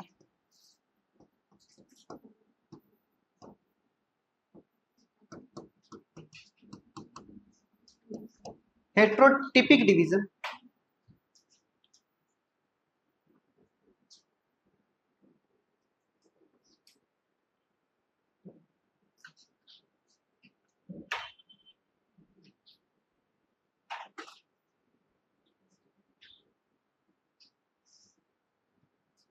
हो गया, हो गया। अब सुनते जाए, अब जरा हमारी बातों को ध्यान से सुनेंगे। ये जो मियोसिस होती है, ठीक है, वो कंप्लीट होती है दो लाइफ में, दो स्टेजेस में, ठीक है। एक होता है हमारे पास मियोसिस फर्स्ट होती है, और एक होती है हमारे पास मियोसिस सेकेंड, क्लियर। एक होती है हमारे पास कौन सी, मियोसिस फर्स्ट एंड एक मियोसिस सेकेंड, क्लियर। मियोसिस जो फर्स्ट होती है वही हमारे पास कैसी डिवीजन होती है, रिडक्शनल होती है, एंड कैसी होती है बताइए, हेट्रोट्रिपिक होती है, कैसी होती है। और जबकि हमारे पास मियोसिस जो सेकेंड होती है वो एक तरीके की कैसी होती है, इक्वेशनल होती है एंड होमोटिपिक होती है। कैसी होती है, इक्वेशनल होती है और कैसी होती है, होमोटिपिक होती है। हमारे लिए इंपॉर्टेंट ये है और हमारे लिए इंपॉर्टेंट ये है, हेट्रोटिपिक और होमोटिपिक पूछा जाने की संभावना, क्लियर। दूसरा पॉइंट हम समझते हैं, अगर हम मियोसिस की ही बात कर रहे हैं, क्लियर, मियोसिस की ही बात कर रहे हैं, तो मियोसिस हमारे पास ध्यान से समझेंगे स्टार्ट कहाँ से हुआ था, G1 से, S से, G2 से, फिर यहाँ पे हमारे पास क्या होगा, बोलिए, प्रोफेज होगा, prophase 1, metaphase 1, anaphase 1, telophase 1, clear. थोड़ा और जगह चाहिए इसके लिए, ठीक है। G1, S, G2, फिर उसके बाद prophase 1, metaphase 1, anaphase 1, telophase 1, clear. फिर से क्या स्टार्ट होगा हमारे पास बताइए, G1, S, G2, क्लियर। फिर उसके बाद क्या स्टार्ट होगा बताइए, prophase second, metaphase second, anaphase second, telophase second. दो फेज में है ना, दो सेल साइकिल हुए ना, तो इसको कैसे भूल सकते हैं आप, क्लियर। अब सुनते ध्यान से, जीवन के दौरान क्या बोला, जीवन के दौरान हमने क्या क्या लिया था, पहले क्या लिया, 2n लिया, अमाउंट कितना लिया, 2c लिया, जहां समझ में ना आए बोल दीजिएगा, ठीक है, रोक दीजिएगा। 2n लिया, 2c लिया, सिंथेसिस फेज के दौरान क्या हुआ, अमाउंट डबल हो गया, क्लियर। फिर यहाँ पे क्या हुआ बताइए, 2n था, यहाँ पे 4c, प्रो फेज के दौरान भी वही जाएगा, 2n कितना जाएगा, फिर यहाँ पे 2n, यहाँ पे 4c, एना फेज के दौरान क्या होगा, 4n, 4n and 4c। Changes कहाँ हुए, एना फेज और एस फेज के दौरान हुए, क्लियर। इसमें किसी को तकलीफ, दिक्कत यही हो गई थी, n अपन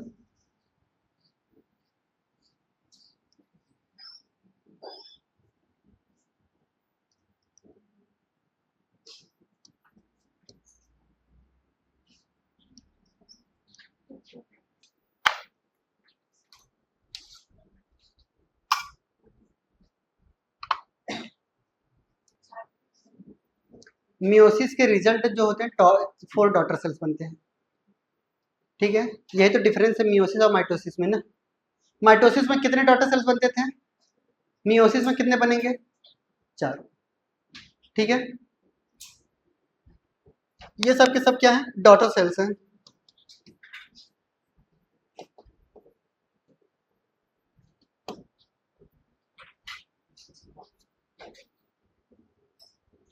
ठीक है, यानी यहाँ पे इस एस फेज में क्या डीएनए का रेप्लिकेशन हुआ बताइए, बोलिए।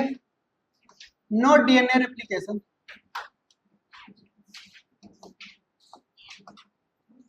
बट सेंट्रियोल डबल हो गए, क्या हो गया बताइए, बट सेंट्रियोल डबल होते हैं। क्लियर, चलिए यहाँ पे बताइए कुछ बातें, क्वेश्चन आंसर करिए। अगर आपसे कोई पूछेगा नंबर ऑफ कैरियोकाइनेसिस मियोसिस में, ठीक है, इन मियोसिस, कंप्लीट मियोसिस की बात कर रहे हैं, ठीक है, in complete meiosis number of karyokinesis, nucleus का डिवीजन कितनी बार, बोलिए, पहली बार, दूसरी बार। नंबर ऑफ कैरियोकाइनेसिस कितनी, 2 बार। ठीक है, अगर आपसे कोई पूछे नंबर ऑफ साइटोकाइनेसिस, साइटोकाइनेसिस कितनी बार, एक बार साइटोकाइनेसिस यहाँ पे हुआ, एक बार साइटोकाइनेसिस यहाँ पे, तो कितनी बार साइटोकाइनेसिस, 2 बार। क्लियर, अगर आपसे कोई पूछे number of DNA replication, DNA का रेप्लिकेशन कितनी बार, बोलिए, 1 बार, सिर्फ और सिर्फ कहाँ पे, यहाँ पे। ठीक है, यानी यहाँ पे नंबर ऑफ डीएनए रेप्लिकेशन एक ही बार होता है, दूसरी बार नहीं होता इंटरकाइनेसिस में। क्लियर, आप हमें बताइए number of centromere division, centromere division कितनी बार, ये तो हमारे पास जो एक बार डिवाइड हो गया वही तो लगातार गया ना, एक बार। जल्दी जल्दी लिख लीजिए।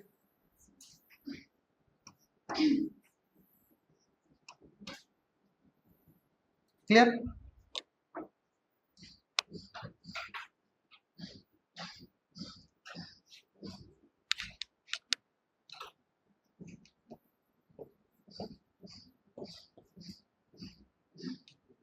ठीक है, क्रोमोसोम डिवीजन एनाफेज में ही सिर्फ, क्रोमोसोम से एनाफेज में ही तो डिवाइड हो रहे हैं। ठीक है, यहां से डिवाइड होने के बाद जब n अपान 2c, n अपान 2c में डिवाइड हुआ क्रोमोसोम हाफ हाफ में, उसके बाद क्या कभी डिवाइड हुए, नहीं, यही तो गए। क्लियर, इसलिए क्या होता है, क्रोमोसोम सिर्फ और सिर्फ एक ही बार डिवाइड होता है, वो भी मियोसिस फर्स्ट के दौरान। क्लियर,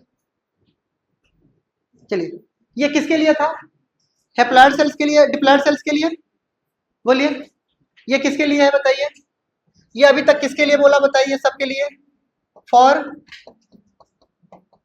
डिप्लॉइड सेल्स था। कहाँ डिवाइड कर रहा है, तो ये तो यही पे है ना, 2c है ना, डीएनए कंटेंट कहाँ है, डिवाइड हो रहा है। क्लियर, दूसरा पॉइंट समझते हैं, ये डिवाइड जब 2c हुआ यहाँ से, क्लियर, 2c ही तो गए यहाँ तक, एनाफेज में भी तो 2c ही गए ना। क्लियर, चलिए क्या आप हैप्लॉइड सेल्स के लिए लिख सकते हैं, चलिए लिखिए हैप्लॉइड सेल्स के लिए, हैप्लॉइड सेल्स के लिए जो लिखेगा उसके लिए हम पुरस्कार रखे हैं। ठीक है, हैप्लॉइड सेल्स के लिए लिखिए, हैप्लॉइड सेल्स के लिए क्या रखेंगे बताइए यहाँ पे, हाँ जल्दी करिए, हैप्लॉइड सेल्स के लिए लिखेंगे,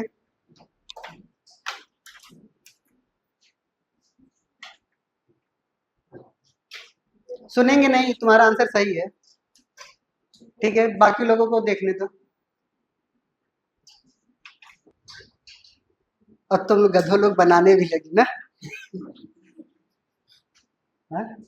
मैंने साफ साफ लिखवाया था मियोसिस कभी भी हैप्लॉइड सेल्स में नहीं होते। सब लोगों ने एन एन लिखना स्टार्ट भी कर दिया था, जीवन जी एस डी टू। इसलिए मैं पुरस्कार रखा था कि कौन बनाया, तुम नंबर 1 पे आ गए ब्रो।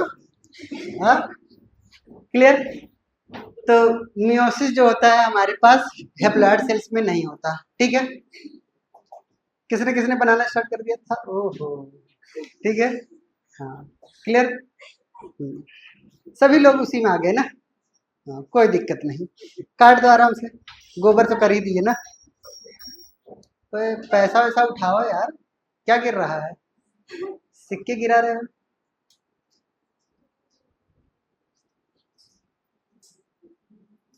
चलो, देर से समझ में आया लेकिन अच्छे से समझ में आ गया। मियोसिस जो होता है ब्लड सेल्स में नहीं पाया जाता, ये अपने मन से लिख लीजिए ना। चलिए हेड डालते हैं हमारे पास मियोसिस फर्स्ट, ठीक है। हेड डालते हैं हमारे पास मियोसिस फर्स्ट।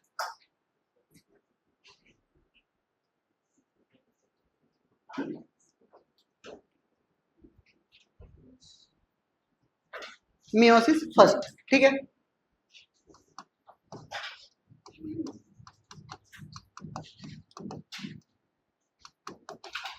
क्लियर। अब मियोसिस से जितने भी क्वेश्चन रिलेटेड होंगे आप कर ले जाएंगे, नंबर ऑफ क्रोमेटिन और प्लाइडी अगर पूछी जाएगी तो, ठीक है। सुनिए ध्यान से, मियोसिस फर्स्ट में हमारे पास सबसे पहले इनके सब फेजेस भी होते हैं। पहले इनके 4 फेजेस होते हैं ना। कितने फेज होते हैं बताइए, 4 फेजेस होते हैं। कौन कौन से बताइए। एक होता है हमारे पास प्रोफेज, फिर उसके बाद मेटाफेज, फिर उसके बाद एनाफेज, फिर उसके बाद टीलोफेज, ठीक है। प्रोफेज 1, मेटाफेज 1, टीलोफेज 1 और एनाफेज 1, ये किया हमने। प्रोफेज को इनके 5 सब फेजेस होती हैं। कितने फेजेस होती हैं, 5 सब फेजेस होती हैं। क्लियर। लता जरा पानी दे दो, प्यास लगी है हमें, क्या लगी है।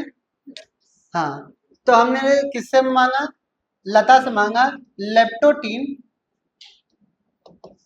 जाइगोटीन, पेकाइटीन, ठीक है, diplotene, diakinesis.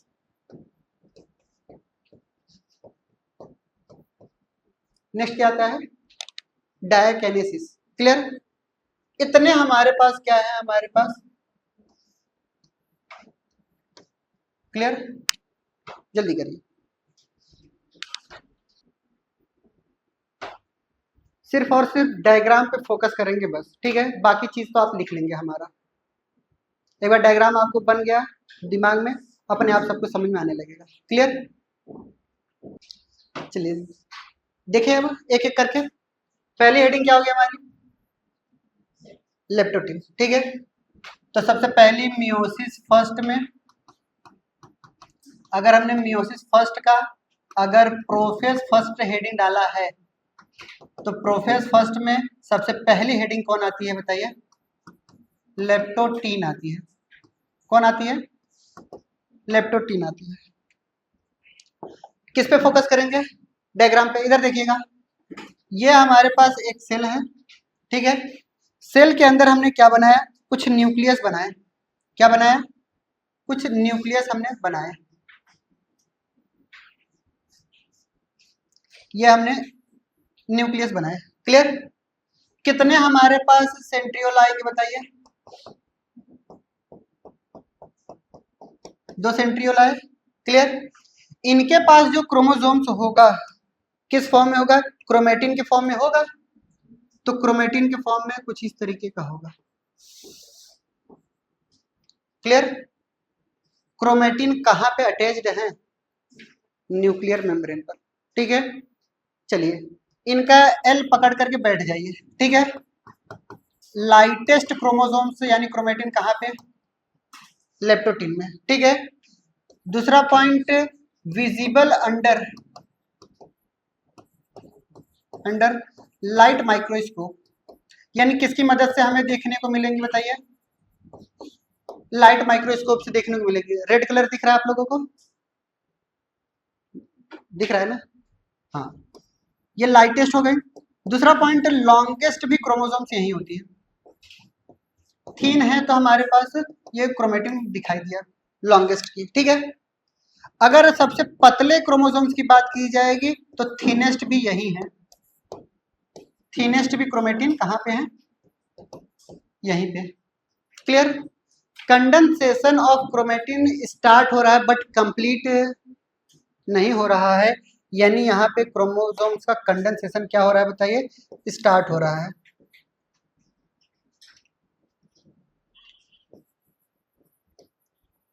Condensation of chromatin क्या हो रहा है बताइए? स्टार्ट हो रहा है। क्लियर? दूसरा पॉइंट, ये सब तो पूछी ही नहीं जाएंगे, जो पूछा जाएगा वो लिखवाए ना।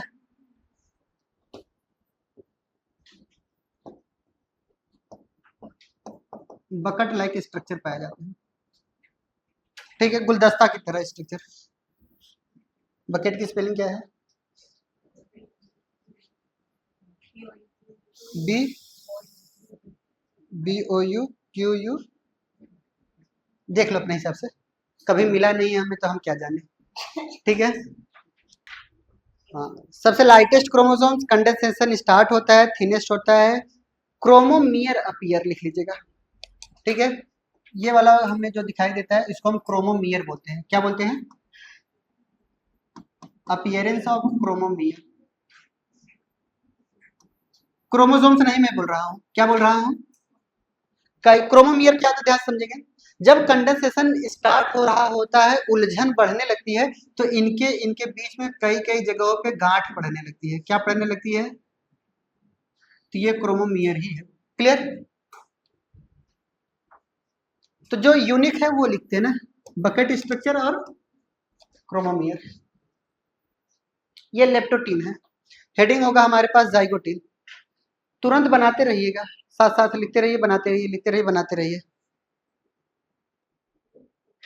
चलिए, लेप्टोटीन में हमें किसको ध्यान में रखना है बताइए?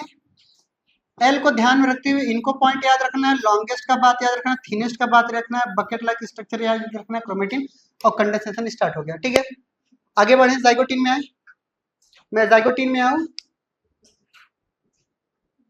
मुझे खुद जाना पड़ेगा, ठीक है। सुनिए, नेक्स्ट हेडिंग है हमारे पास क्या? जाइगोटीन, ठीक है। जाइगोटीन का एक दूसरा नाम है हमारे पास साइनेप्टोटीन। जहां समझ में ना आए तो ट्रिक है, बोल दीजिएगा सर, ट्रिक बोल दीजिएगा, बता दीजिए। क्लियर? हाँ, सुनते ध्यान से। ये हमारे पास एक सेल, सेल के अंदर ये हमारे पास क्या? न्यूक्लियस, न्यूक्लियस के अंदर ये हमारे पास क्या? सेंट्रियोल, ये सेंट्रियोल। क्लियर? इसमें किसी को तकलीफ नहीं। वहां पे क्रोमोसोम्स कैसे थे बताइए? कंडेंस्ड फॉर्म में नहीं थे, किसमें थे? क्रोमेटिन फाइबर के फॉर्म में, और न्यूक्लियर मेम्ब्रेन से जुड़े हुए थे, ठीक है। बट यहाँ पे कुछ इस तरीके का होता है, क्रोमेटिन अब धीरे धीरे कुछ क्रोमेटिन कुछ इस तरीके से जुड़ रहे हैं, ठीक है। ये हमारे पास क्रोमेटिन का क्या हो रहा है? धीरे धीरे कंडेंसेशन स्टार्ट हो रहा है। क्या हो रहा है? कंडेंसेशन स्टार्ट हो रहा है। तो कंडेंसेशन स्टार्ट होने के दौरान इनके बीच में एक हमारे पास क्या बनने लगता है? साइनेप्टोनिमल कॉम्प्लेक्स बनने लगती है। क्लियर? तो यानी यहाँ पे हमारे पास क्या बनने लगा? साइनेप्टोनिमल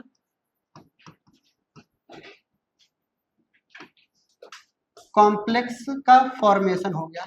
क्या हो गया बताइए? ठीक है। और दोनों क्रोमोसोम्स आपस में अब क्या हो गई? जुड़ गई, और जहां पे जुड़ जाती हैं इन्हीं को हम बोलते हैं साइनेप्सिस। क्या बोलते हैं इनको? हमने साइनेप्सिस बोल दिया, ठीक है। और थर्ड पॉइंट हमारे पास क्या आता है कि जहां पे साइनेप्सिस हो रही है, एक क्रोमोसोम, दो क्रोमोसोम, तीन, ये चार, ठीक है। कितने क्रोमेटिड? चार क्रोमेटिड दिखाई दिए, इसलिए क्रोमेटिड अगर चार दिखाई दे रहे हैं इनको हम टेट्राड बोलते हैं। और क्रोमोसोम्स कितने हैं? दो दिखाई दे रहे हैं, इनको हम बाईवैलेंट बोलते हैं। यानी इनको हम क्या बोलेंगे? बाईवैलेंट। बाईवैलेंट किसके लिए बोला गया है बताइए? दो क्रोमोसोम्स के लिए। कितने क्रोमोसोम्स के लिए?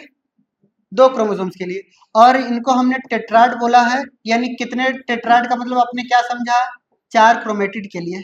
कितने क्रोमेटिड के लिए बताइए, 4 क्रोमेटिड के लिए। समझ में आई बात? जाइगोटिन खत्म, हेडिंग डालते हैं हमारे पास, क्या हुआ, क्लियर? क्या क्या बना इनमें, ट्रिक याद दिला दे। बायोलॉजी कौन पढ़ाता है तुम्हें? हम ही पढ़ाते हैं, ठीक है। एसएसबी मतलब शुभम सर ही तो बायोलॉजी पढ़ाते हैं। साइनेप्टोनिमल कॉम्प्लेक्स क्या हुआ, फॉर्म्ड हुआ। दूसरा क्या बना, साइनेप्सिस। तीसरा बताइए, थर्ड बोलिए। अगर आपसे कोई पूछेगा साइनेप्सिस क्या है, व्हाट इज साइनेप्सिस, ठीक है, पेयरिंग ऑफ 2 होमोलॉगस क्रोमोसोम्स। क्या समझेंगे, pairing of 2 homologous chromosomes. 2 homologous यानी एक होमोलॉगस ही है, एक होमोलॉगस ही है। होमोलॉगस का मतलब क्या होता है, जब 2 क्रोमोसोम्स की शेप, साइज एंड स्ट्रक्चर अगर इक्वल होती है, दोनों क्रोमोसोम आपस में क्या कहलाते हैं, होमोलॉगस, ठीक है। तो पेयरिंग ऑफ 2 होमोलॉगस क्रोमोसोम्स को ही हम क्या नाम देते हैं, साइनेप्सिस बोलते हैं। हेडिंग डालिएगा पैकिटिन, क्लियर? सुनिए ध्यान से, बाइवेलेंट और टेट्राड तो बन रहे हैं, बट नॉट क्लियर विजिबल, ये लिख लीजिएगा ना, बट नॉट क्लियरली विजिबल। सही तरीके से क्लियरली विजिबल नहीं होते, बनने स्टार्ट हो जाते हैं, ठीक है, बट क्लियरली विजिबल नहीं है। थर्ड हमारे पास क्या आता है, थर्ड हमारे पास क्या आता है,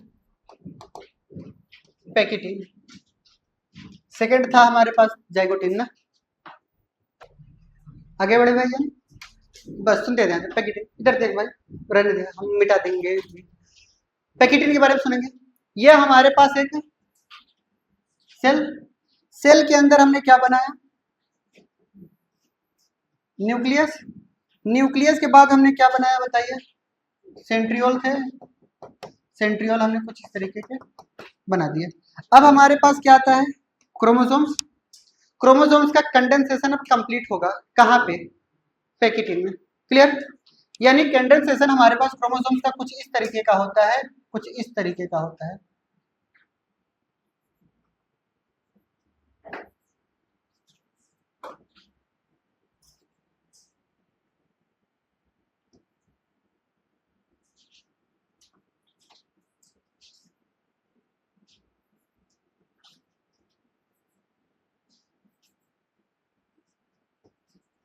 क्लियर? कुछ इस तरीके से बनने लगता है। और साइनेप्टोनिमल कॉम्प्लेक्स बीच में थे, बीच बीच में यहाँ पे साइनेप्टोनिमल कॉम्प्लेक्स रहेंगे ही रहेंगे, क्लियर?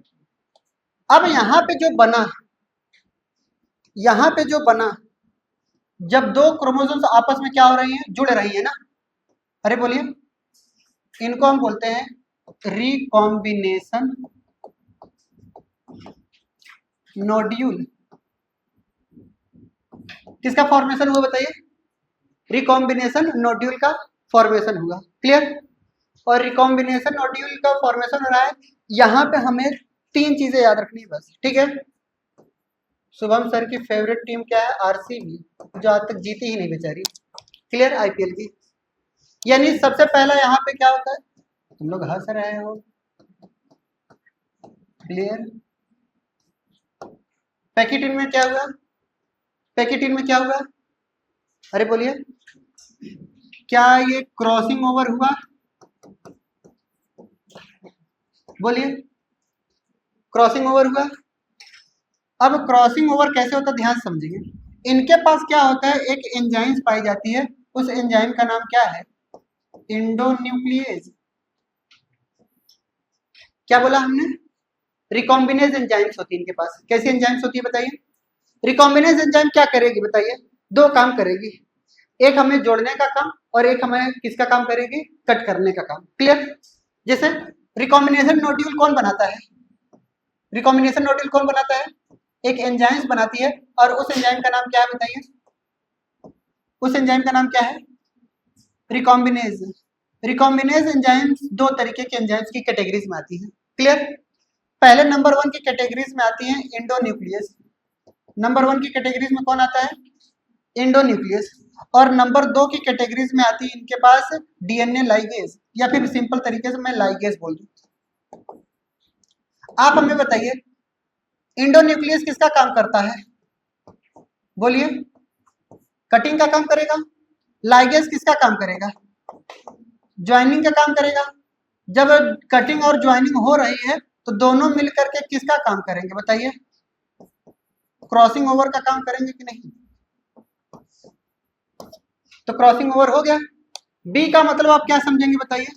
जो बाईवैलेंट होता है या फिर जिसको हम टेट्राड बोले थे वो क्या हो जाएगा? क्लियरली विजिबल हो जाएगा। आगे बढ़े। नेक्स्ट आता है हमारे पास, नहीं लिख पाए, थोड़ा जल्दी करिए ना, समय नहीं है ना। ठीक है, मैंने बोला साथ साथ लिखते रहिए ना। क्लियर? हम भी रवि रोहित सर बन गए क्या? डायरेक्ट हाथ बंद करके ऐसे। बेटा उम्मीद करते हैं आपको समझ में आ गया होगा। चलो हो गया, आगे बढ़े। नेक्स्ट क्या आता है हमारे पास? डिप्लोटिन। कौन सा फेज है? चौथा।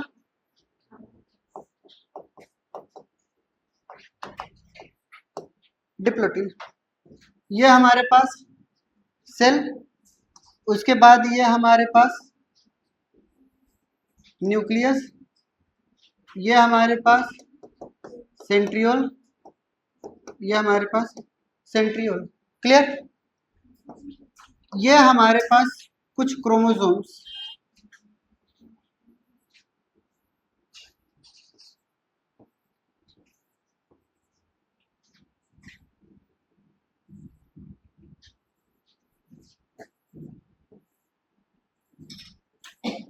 क्लियर?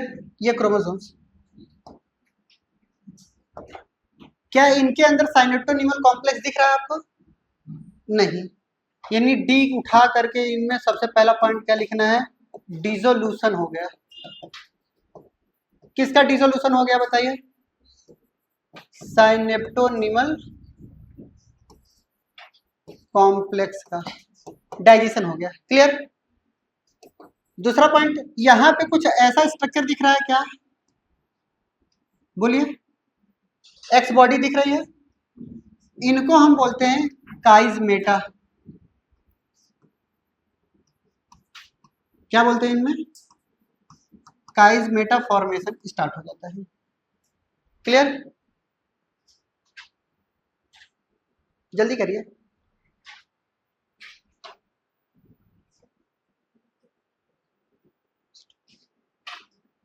ठीक है, तो नंबर 2 पे क्या आएगा? पहले नंबर 1 पे ये आ गया।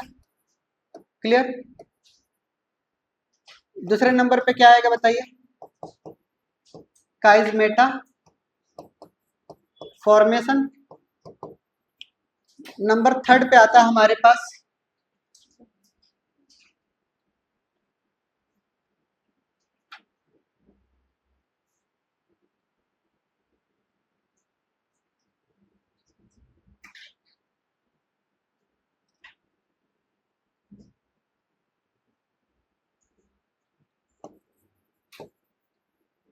लॉन्गेस्ट फेज ऑफ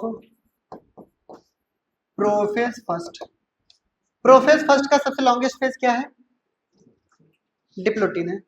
आपको याद होगा कि सेकेंड वर्टिब्रेट के सेकेंडरी oocytes में पाए जाते थे डिप्लोटिन।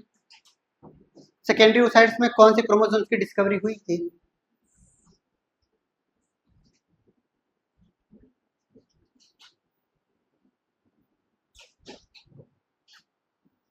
चलो ये पीछे पीछे पीछे। कभी लैम्ब्रस क्रोमोसोम्स का नाम सुना था?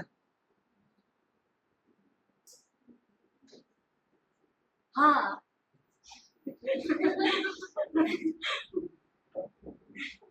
डराती क्यों है इतना? ठीक है, सलेवरी ग्लैंड का नाम सुना था? ठीक है। तो वर्टिब्रेट के सेकेंडरी वो साइड में हमारे पास इन्हीं का डिस्कवरी हुआ था। किसने किया था?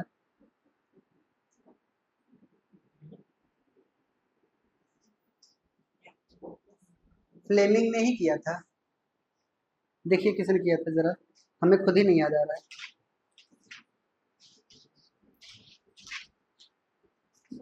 बस बस बस बस,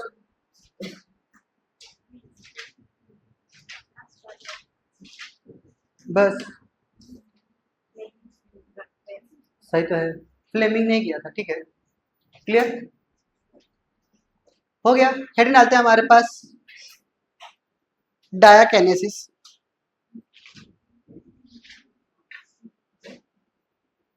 डायाकेनेसिस पांचवा फेज हमारे पास क्या है?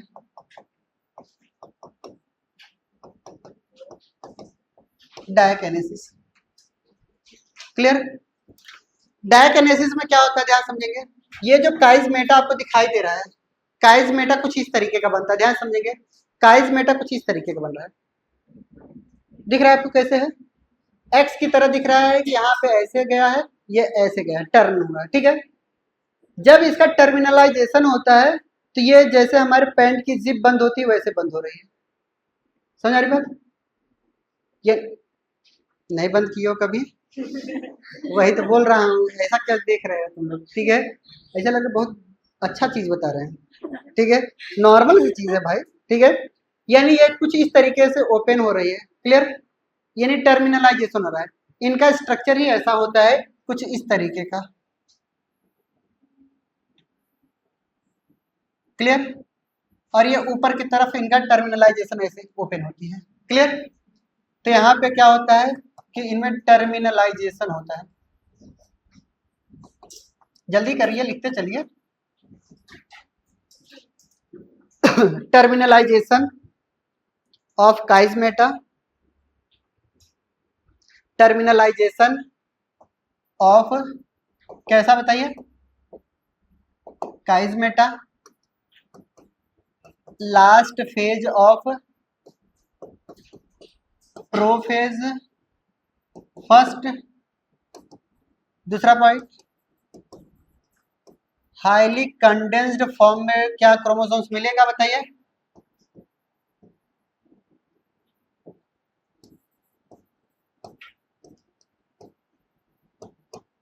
Highly condensed form of chromosomes हैं। जब ये प्रोफेज फर्स्ट खत्म हो रहा है, यानी हमारे पास अब धीरे धीरे सारे के सारे सेल ऑर्गेनल क्या होने लगेंगे? रीअपियर होने लगेंगे कि नहीं? ठीक है, सॉरी, डिसअपियर होने कि नहीं? प्रोफेज हो रहा है तो यहाँ पे न्यूक्लियर इनवलप धीरे धीरे गायब हो गया कि नहीं? यानी हमारे पास क्या होता है? डिसइंटीग्रेशन ऑफ क्या? Nuclear envelope. ठीक है, दूसरा disappearance of disappearance of disappearance of हम ही बोलने का ठीका लिए हैं क्या? Golgi body nucleolus endoplasmic reticulum. अब धीरे धीरे क्या होने लगेगा बताइए? फॉर्मेशन ऑफ स्पिंडल फाइबर क्या होगा? स्पिंडल फाइबर स्टार्ट हो जाएगा। बोलिए बात सही है?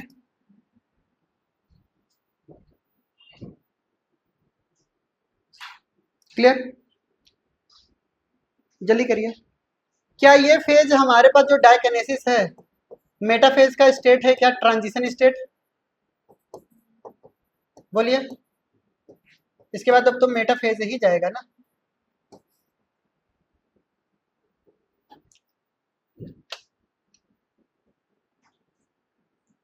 क्लियर, इसका मतलब आपने क्या बताया कि जितने भी डायकिनेसिस होते हैं कैन डांस साला क्या हो जाता है? फिनिश्ड हो जाता है कि नहीं? अब सीडीएस का मतलब कुछ और मत समझ लेना। Condensation, centriolar movement, disintegration, disappearance of spindle fibre.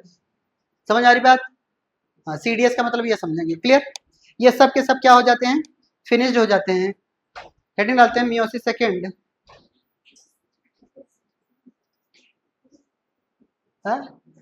Metaphase, sorry metaphase second, first.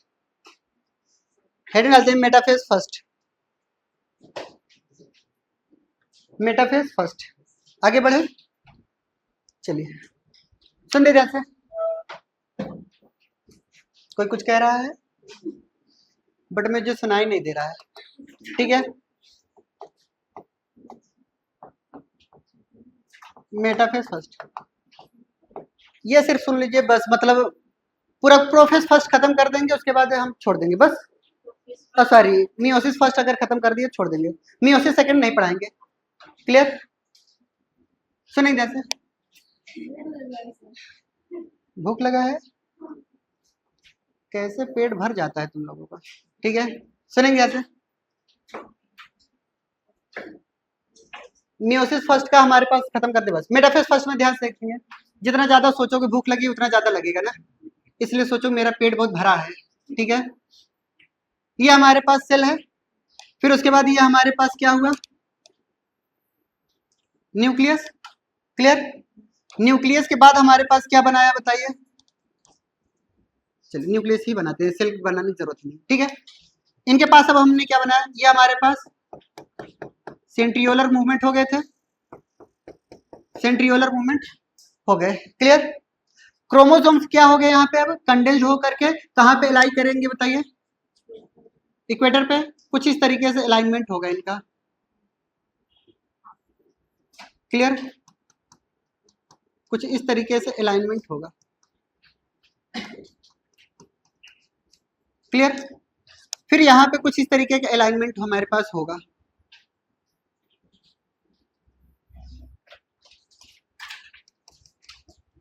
कुछ इस तरीके का अलाइनमेंट होगा। हम दो तरीके के अलग अलग क्रोमोसोम्स लेंगे, क्या लेंगे बताइए, दो डिफरेंट टाइप्स के क्रोमोसोम्स लेंगे, तभी तो हमने हेटेरोट्रिपिक बोला था। Clear,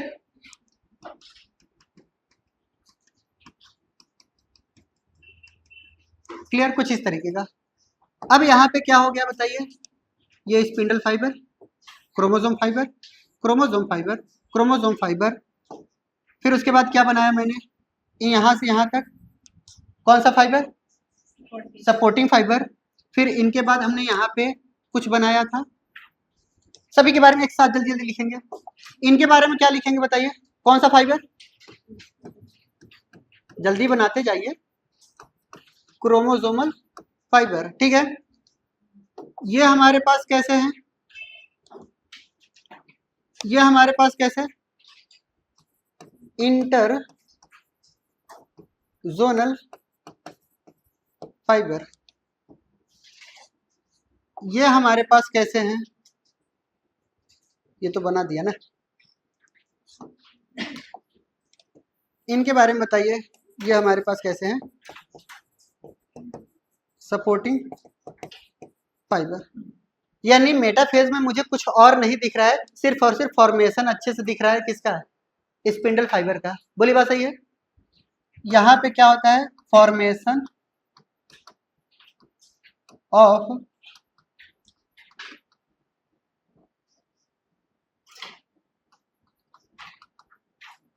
spindle fibre, spindle fibre की जगह पे स्पिंडल अपैरेटस लिख दीजिएगा। क्या लिखेंगे, स्पिंडल अपैरेटस लिखेंगे। क्लियर,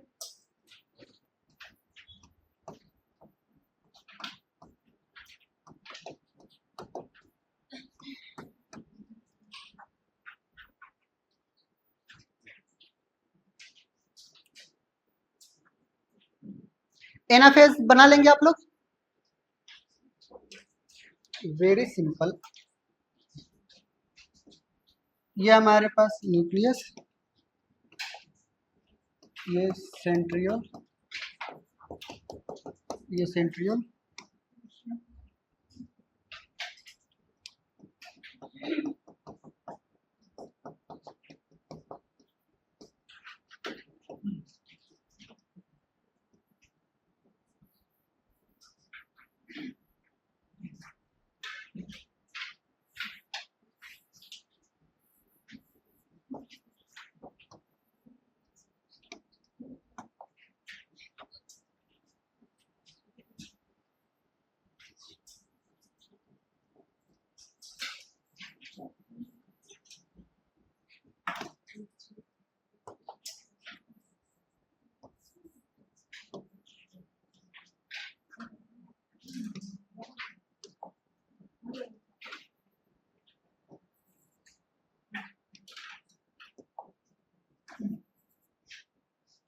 कुछ समझ में आ रही बातें?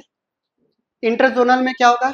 Expansion, shortening of chromosomal fibre, इनमें बीच वाले में कोई परिवर्तन नहीं है, ठीक है।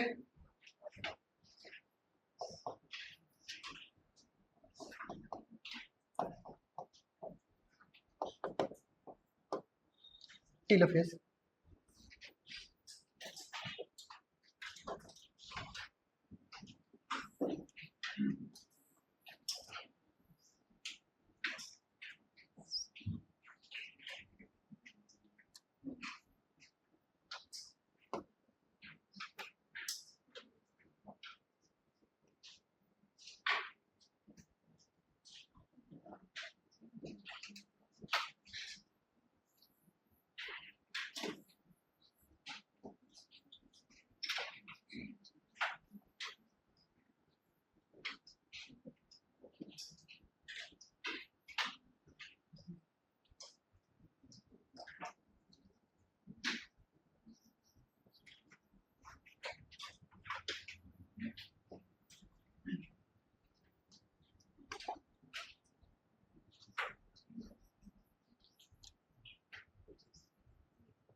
हो गया टेलोफेज फर्स्ट में।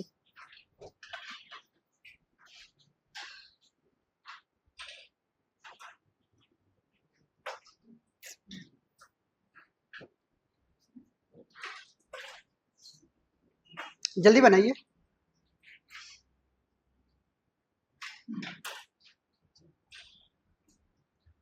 अभी ये क्या होंगे आपस में आगे चल करके डिवाइड हो जाएंगे, क्लियर?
हो गया, चलिए सुनिए इधर से।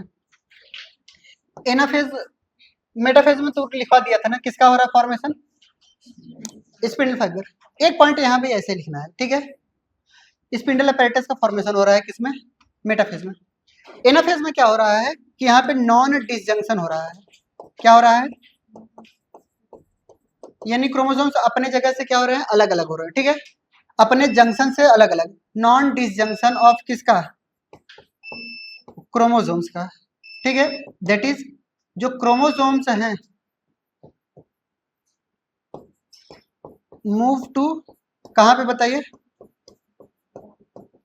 अपोजिट पोल की तरफ। कहां की तरफ बताइए? अपोजिट पोल की तरफ मूव करेंगे, क्लियर?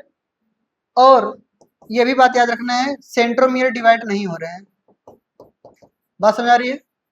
सेंट्रोमियर क्या डिवाइड हो रही है? नहीं। नॉन डिवीजन ऑफ क्या? सेंट्रोमियर।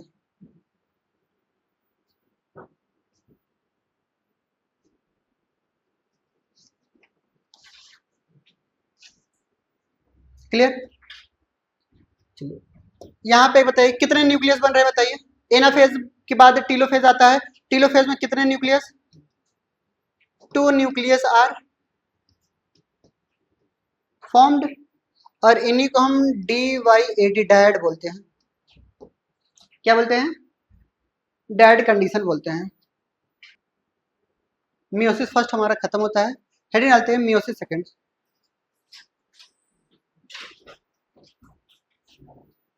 हेडिंग होगी हमारे पास meiosis second.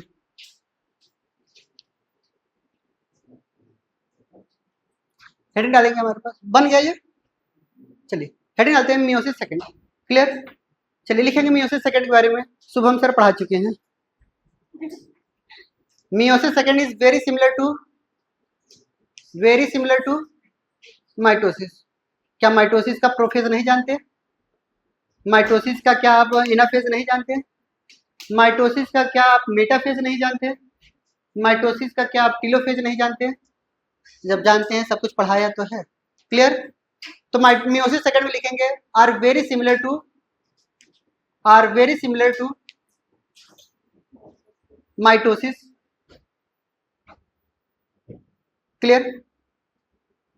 Are very similar to mitosis. Clear? ये माइटोसिस के वेरी सिमिलर है, that is it include prophase second, metaphase second, anaphase second and telophase second. Prophase second, metaphase second, telophase second, ठीक है, include prophase second, metaphase second, anaphase second, telophase second. Clear? खत्म हो गया है। हमें सिर्फ और सिग्निफिकेंस ऑफ मियोसिस पढ़ाना है बस। क्या पढ़ाना है? Significance of meiosis and mitosis. Clear? वो डिफरेंसेस हमें लिखने हैं। ये चैप्टर हमारा होता है खत्म। क्लियर?